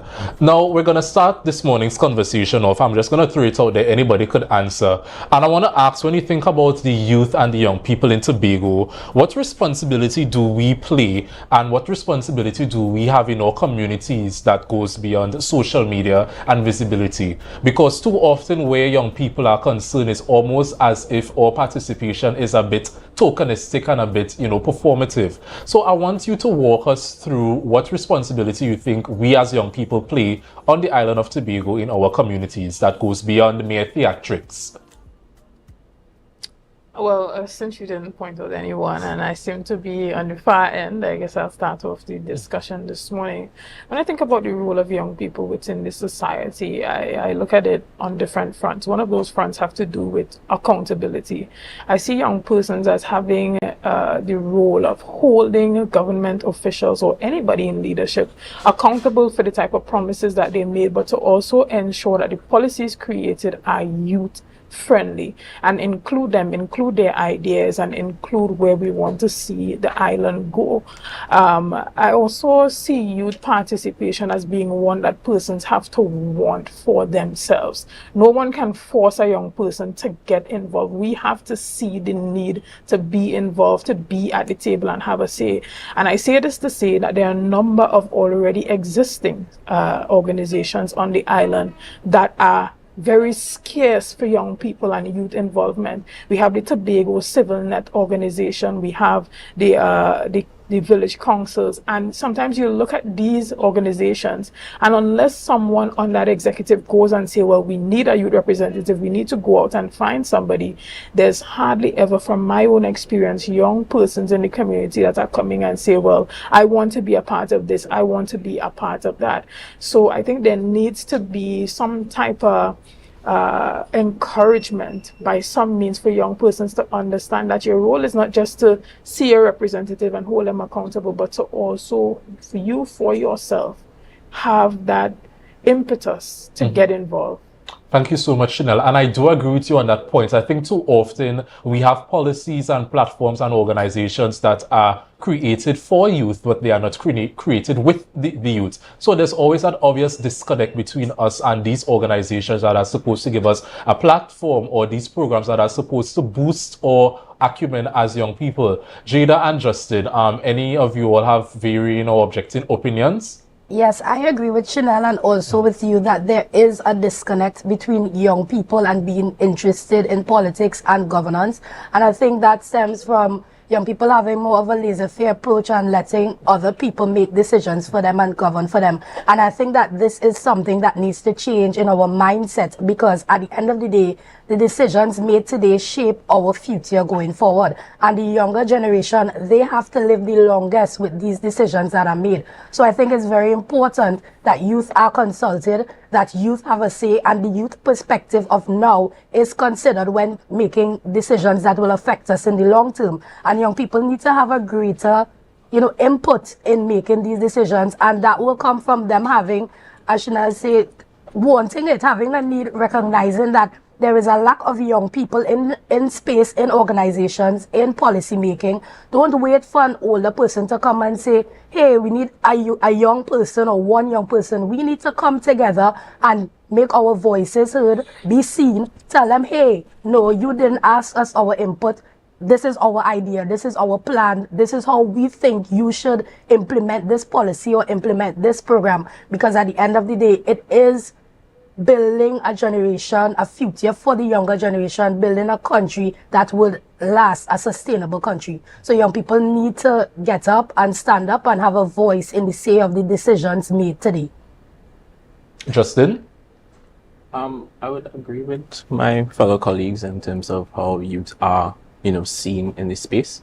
Going forward, I hope that we find ways to encourage more persons younger than ourselves.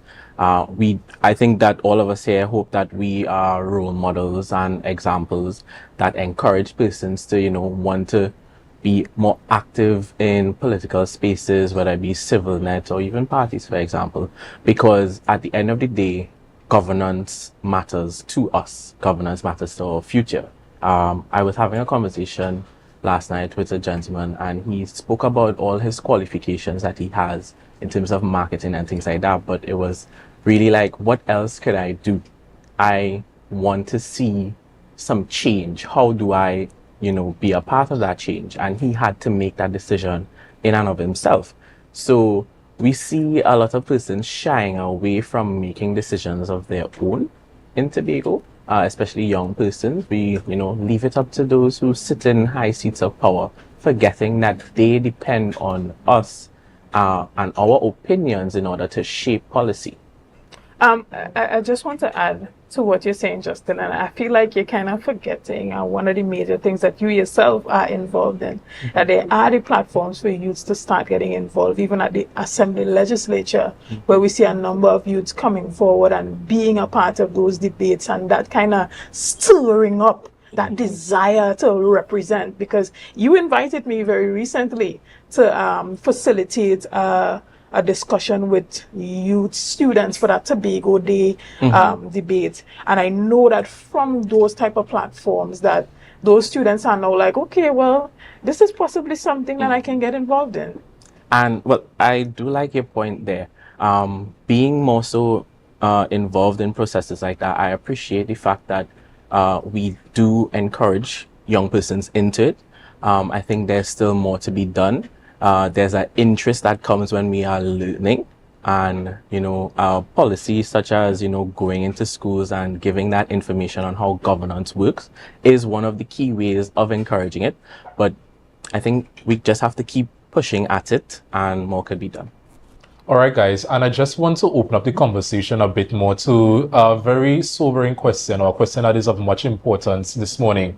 When young people get into politics, do they actually have power? Do they have any influence? Because this is not something that is just organic on the island of Tobago, Trinidad and Tobago, but regionally, internationally, we will see some youth who are probably appointed as senators, councillors, or have some type of influence within the government systems. But the reality is, behind the scenes, there are some heavy hitters. There are some people who actually have the real power, and they are calling all the shots. And this young person is just here to smile and wave and, be the token. So it could have the perception that young people are given a platform and a seat at the table, when in reality that is not the case. So do you think, especially in Tobago, where we are seeing so many young candidates, do you think that us as young people, as the youth voice, do we actually have power, or the powers are vested in those that we don't see, the ones that remain behind the scenes? Can I ask a question, Luke? Are you being specific to politicians or the youth in policy development on a whole as it pertains to development? Well, I would say both, because yes, it relates to politicians, but it also relates to young people, especially when they get into the working world. We understand that sometimes some young people might get into a job, and there's this adversarial relationship between them and those who may be older or have more knowledge. But my question centers specifically on politicians, but it's still a general overarching question. I think the reason why I asked that is because I think there's a little dissent, because there's a difference within the actual political party and the youth in policy development. Because you see now more than ever a number of young persons functioning on state boards and state enterprises and state organizations being run by youth. If you even look at the Scarborough Esplanade and the type of development that has happened there, that is something that is being run by youth, led by youth, with a number of young persons on it. And that is not something that I could honestly look at and say, okay, that's a tokenistic approach to youth involvement, because there is youth leading and there's actual tangible change that we're seeing. Nobody could deny the fact that there has been a complete transformation of the type of engagement and economic activity happening at that particular place in Scarborough, being the Scarborough Esplanade as an example. When it comes to the political parties, I think that I think it's a bit different, because a lot of the times there is a political structure and culture that guides the way that things are done within particular political organizations. And it's difficult for young people to come in and change that unless the party's structures are willing to adjust to suit today's society and change to adjust to the fact that young persons are also doing well, are also well qualified, have the capability to lead, and not just sit there to say that there is a young person in the room. And just to add on to what Chanel said about the organizations and their structures evolving, I think that we could see over the years, when we look at Parliament and we look at the Senate and the lower house, you see a lot of younger representation coming out, elected members are across the board, government, opposition, independent. We see a lot of young people at the fore. So I would say that young people are having a say in what happens. They are having a say in shaping policies. And that has also been institutionalized in some parties, because they would have garnered young people and grow them into learning about governance, learning about leading people. And then these people come out and are elected, and they have a say and a voice, in Parliament, in regional corporations, and we see a lot of young people in these local governments as well, shaping communities, shaping how the nation is run from a ground level. So I think that it's not necessarily tokenism anymore. if, for example, in our country, Patrick Manning came into politics when he was 25 and he went on to become one of the most notable prime ministers in the region. So you see that young persons have that opportunity from a young age to grow and govern and lead and have stable representation being shown across the board, both in Trinidad and Tobago and across the Caribbean. Justin? No, I agree with all these sentiments. There's little to add there, especially I want to make sure persons understand that when you see a young person in a representational role, that is literally you reflected there. Your voice isn't just any tokenism or anything like that. Because, for example, you mentioned other countries, like, for example, Barbados. We have a colleague who is a senator currently, and she actively contributes to debates because she, coming from a youth space, is able to now ventilate those issues because she was given an opportunity. Opportunities are always there, and we must just be ready to accept them. So I would never view anything as tokenism. I think even in the structure of how a lot of systems are in place in Tobago. So, for example, Chanel mentioned the current board and the Esplanade. There are other organizations that function purely because there are young persons taking up roles that are not token youth roles. So no one has to be a youth liaison. You're just a liaison officer.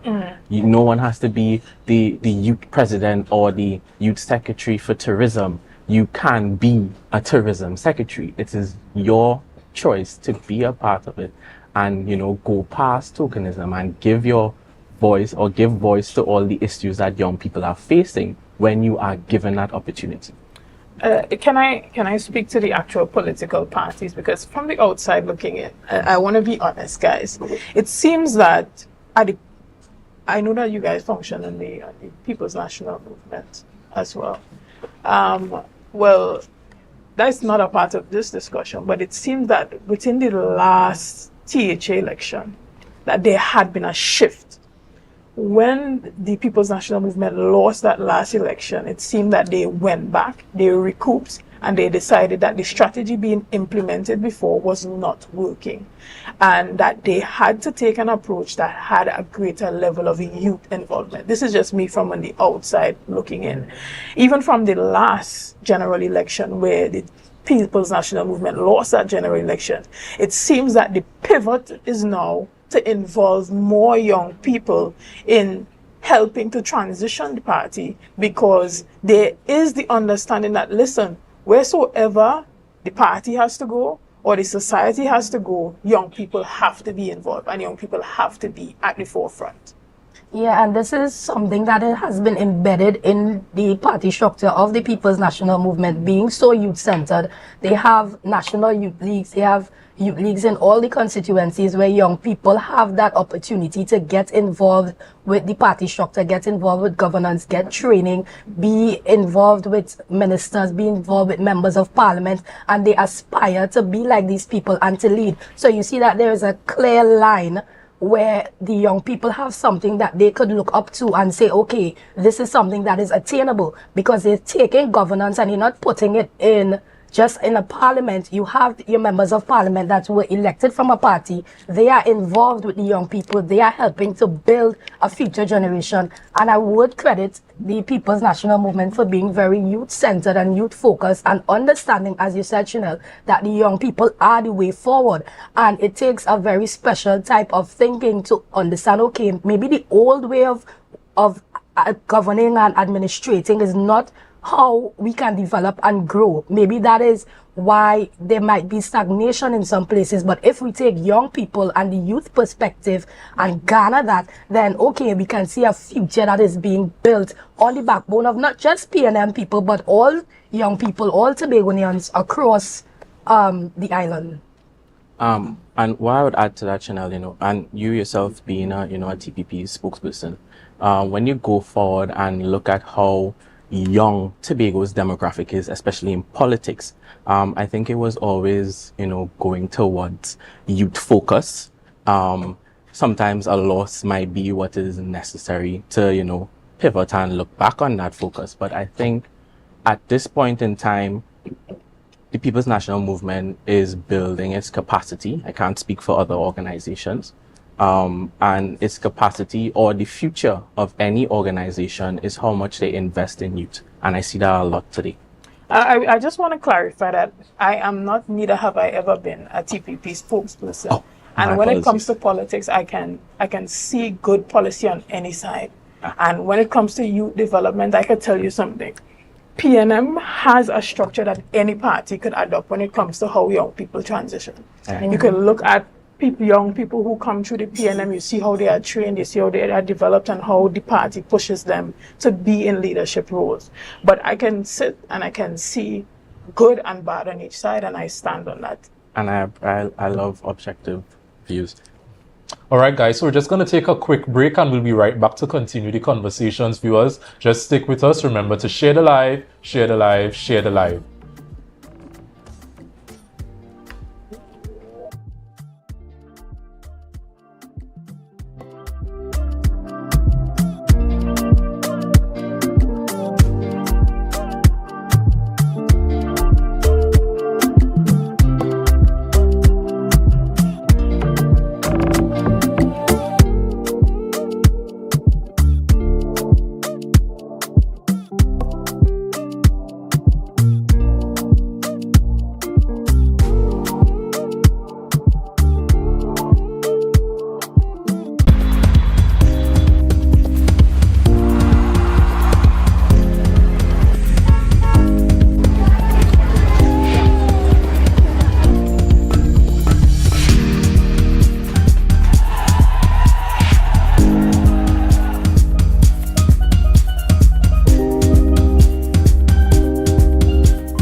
Tobago, the sun is rising, and so are the conversations that matter, from the economy to education, from healthcare to community voices. No spin, no fluff, just facts, truth, and clarity. Join me, Lavian, as we cover the issues that shape our lives, the stories we can't ignore. We bring them to the table and ask the questions you want answered. MI4 Security Services Company is the most advanced security service in Tobago. Ask about our cash and transit service. It's safe, risk-free, reliable, and timely. We provide safe banking delivery for all business types and sizes with highly trained staff, 24/7 monitoring, coordinated emergency response, and a well-maintained fleet of armored vehicles. Contact us at 660-7723 or visit our website at www.mi4securitytt.com to sign up today.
Welcome back, viewers, and as we continue this morning's conversation about youth power and participation, now I want to ask you guys, in about 4 days we are going to head to the polls and the island of Tobago is going to decide on, you know, who is going to be the new THA executive. And I just want to ask you all, this could be from any angle, what do you think are some of the issues that will decide whether or not and how young people will vote when come Monday, the 12th of January 2026? What are some issues you think will be the deciding factors of how young people will vote on January 12th? Well, I could start off with that. I think job creation, especially, is a major issue, especially from conversations that I've had with some of our friends. You know, persons are well educated, and we continuously, you know, utilize all the resources that we have as citizens of Trinidad and Tobago. But, you know, when we come back, how effectively are we creating opportunities for persons with so much niche knowledge? I think there's also going to be a lot of focus on how each party or all the parties, you know, what are their policies on entrepreneurship, how you seek to build Tobago businesses going forward. Yeah, just to add to Justin, I think that would be a great deciding factor. I think a lot of young persons would look at the plans that are proposed by both parties to decide which one is focusing more, because you see, Tobago has a very unique makeup, and we have potential for a lot of investment to be made in the private sector, in our blue and green economy, in agriculture, in marine science, marine exploration, anything that has to do with our water, because we are an island, in our fisheries. So which party really is focusing on investing into tapping into those markets, into growing our exports? We have the potential to cultivate our own food, cultivate our own, catch a lot of fish, and we could package it. We could have what do you call those things? Facility that cuts and cleans and packages that. So which party really focuses on growing our economy and, you know, really boosting that entrepreneurial mindset that exists in a lot of young Tobagonians? Right, and for me personally, I think every young person has a unique reason why they're going out to the poll and vote. And even as I scan through social media, persons in different industry want to hear what is in it for them, just as Jada would have said. I heard some young persons in sport asking, what is the real sport development policy for Tobago, and not just as it pertains to infrastructural development. I hear persons who are into sustainable energy talking about what is happening with Tobago going green. Persons in the hotel and tourism industry, everybody just kind of wants to know, as it pertains to their area of specialty and study, what is happening there for them, and if they feel represented by what the different parties are putting forward. I feel that persons are going to go out and vote for the policies that seem to be in alignment with their own personal goals.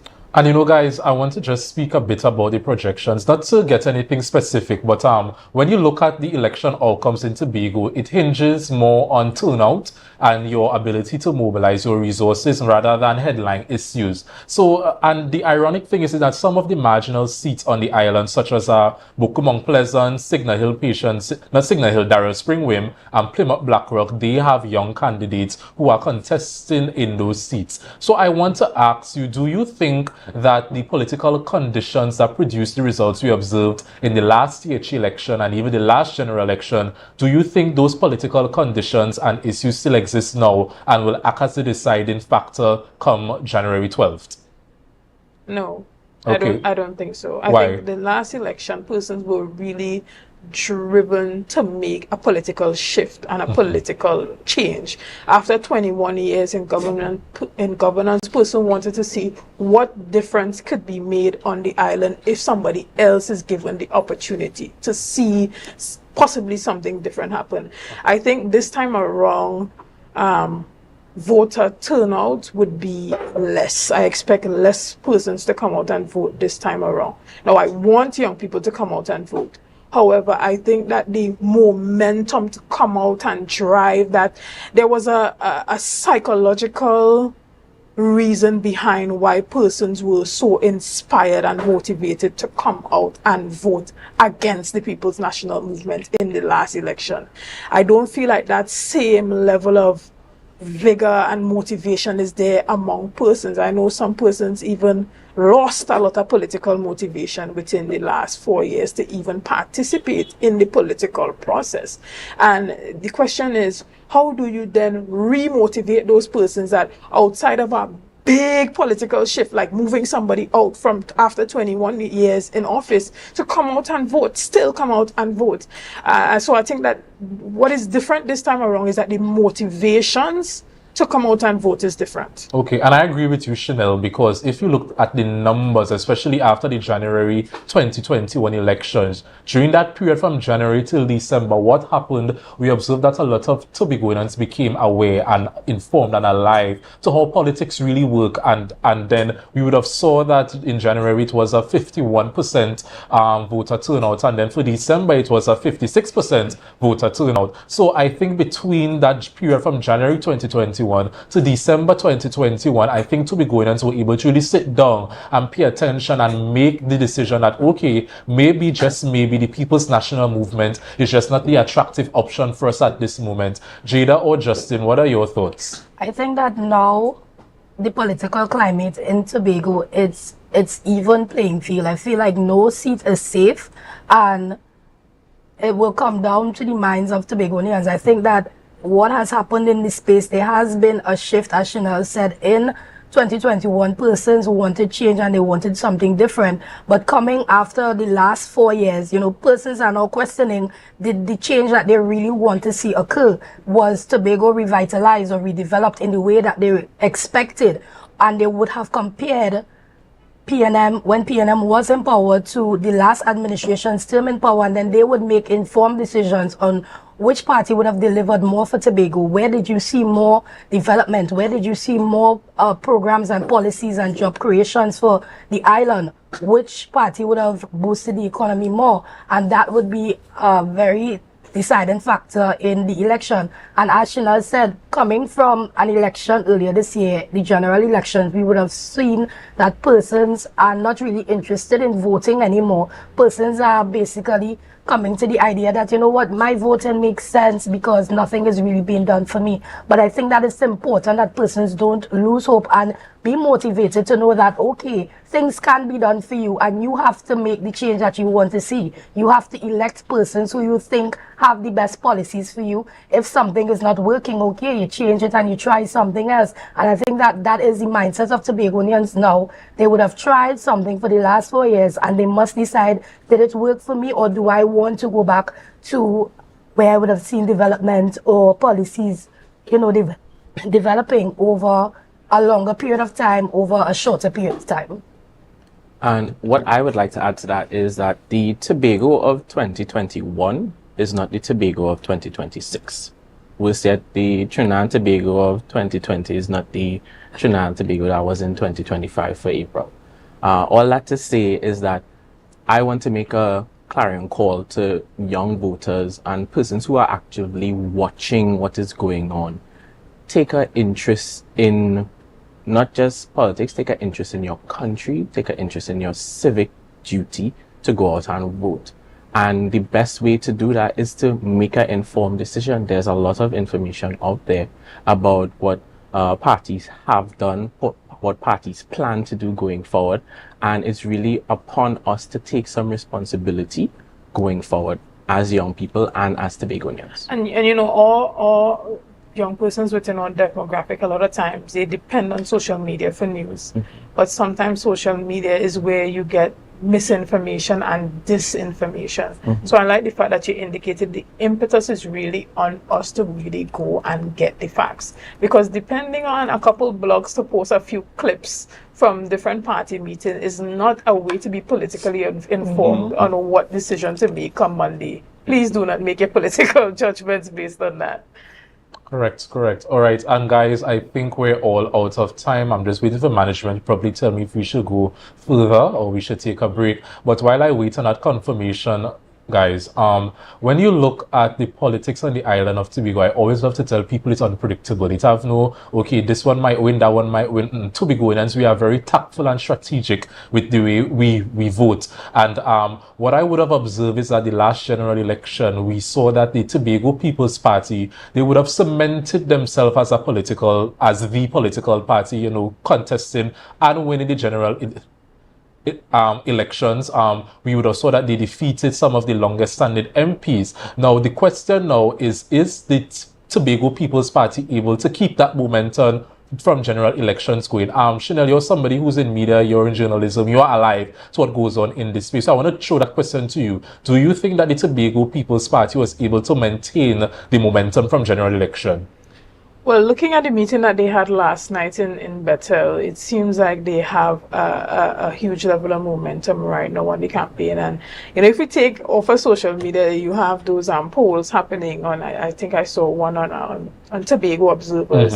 You see them leading in those online polls as well. So from my assessment, I see that they have been building that momentum moving up to this election. Jada, Justin?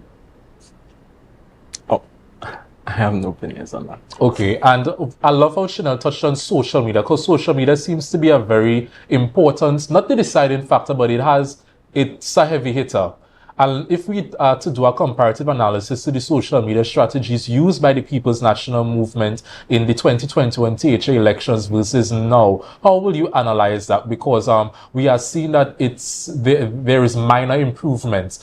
They are coming off a bit more humanized compared to the more polished approach they would have taken in the last THA elections. So what is your analysis on that? I think they realized that the PDP at the time had a very grassroots approach that really worked in their favor last time around. They had a very people-centric grassroots campaign, and I see a lot of that, you know, being moved into the People's National Movement. And I want to take the example of them utilizing persons like Mr. Hosford in Lambo. I think that from my assessment on the outside looking in, it looked like they took a little page out of the PDP's book in using some of the unconventional persons to enter into the political arena that may have an appeal to a different type of demographic. And I think that when I look at the strategies, that is where I see it. But I think it's an indictment on the People's National Movement that they have not fully embraced or utilized the media in Tobago in this particular election.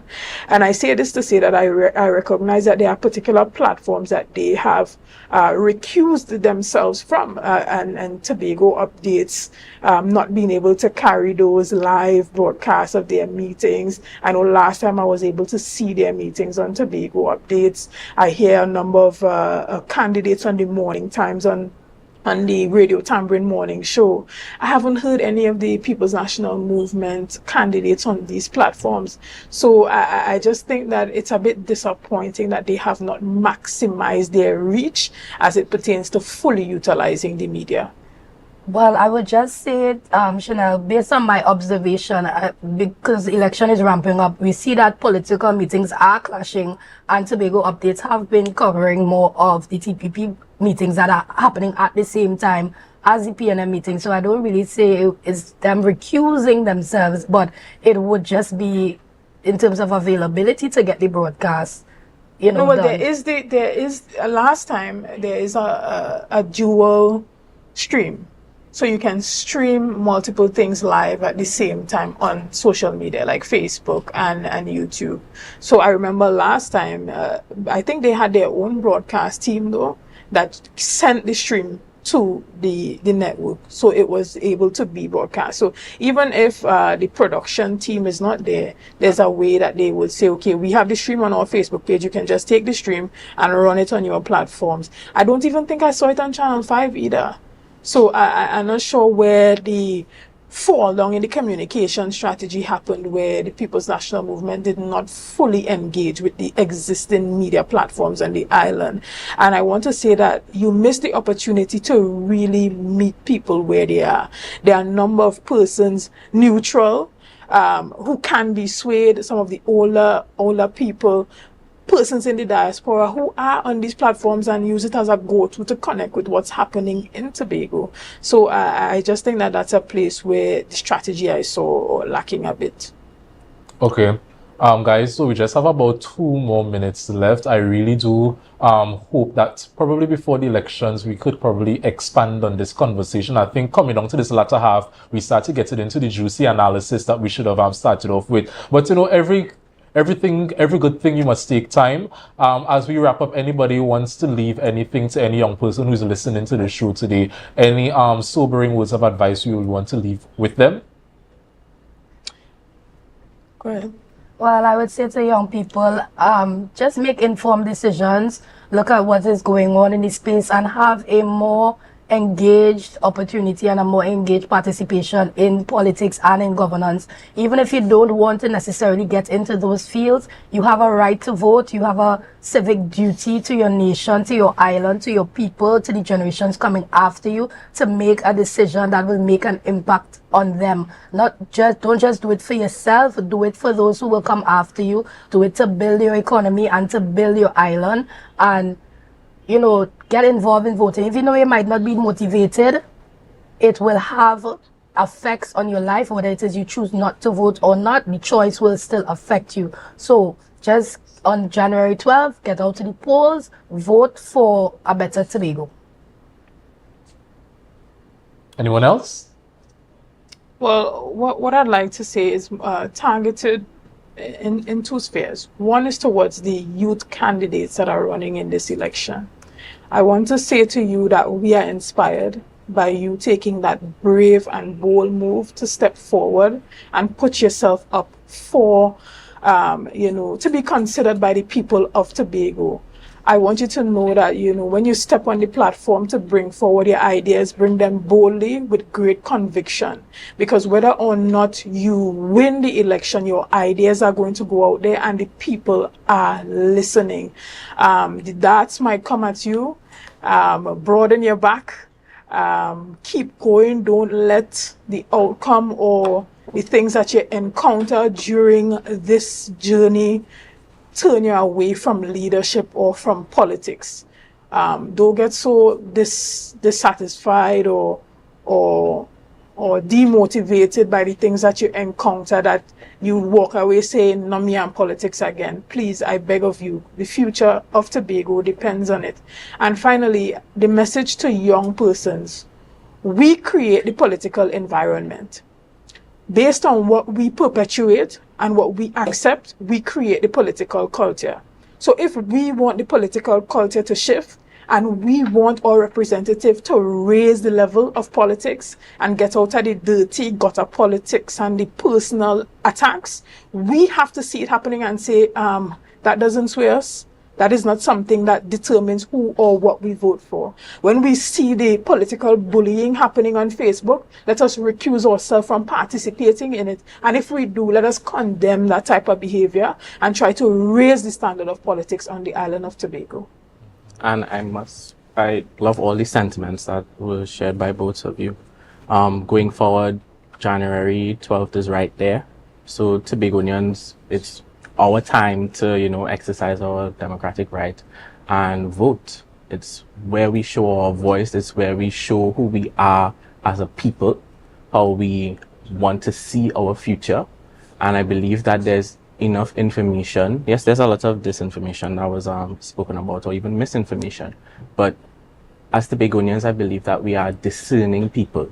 And we need to use that ability to sift through all the noise and pull out the those bits of information that are going to affect us in our future. Because really and truly, when the dust settles, all the mudslinging that we see, all the peacock thrown, that's done. What we have on January 13th is a new Tobago House of Assembly with a new mandate, and going forward, they will carry us into the next 4 years. And where do you want to see yourself in the next 4 years is a question that you should ask as well. Okay, thank you guys for joining us this morning. A special thank you to you, Chanel, for coming in at such a last minute. They can't stop your girl. You are natural. Viewers, this was the Youth Power and Participation segment on Tobago Updates. I do note, however, that it was a bit concerning and disappointing that we weren't able to hear the views of, Keegan Dinoon and Dwayne Nurse. And I do hope that as the island advances in the future, that the youth voices would not be suppressed all in the name or the excuse of political strategy. So viewers, thank you so much for joining us. Remember to share the live, and we will be with you tomorrow for another excellent segment of informative conversations.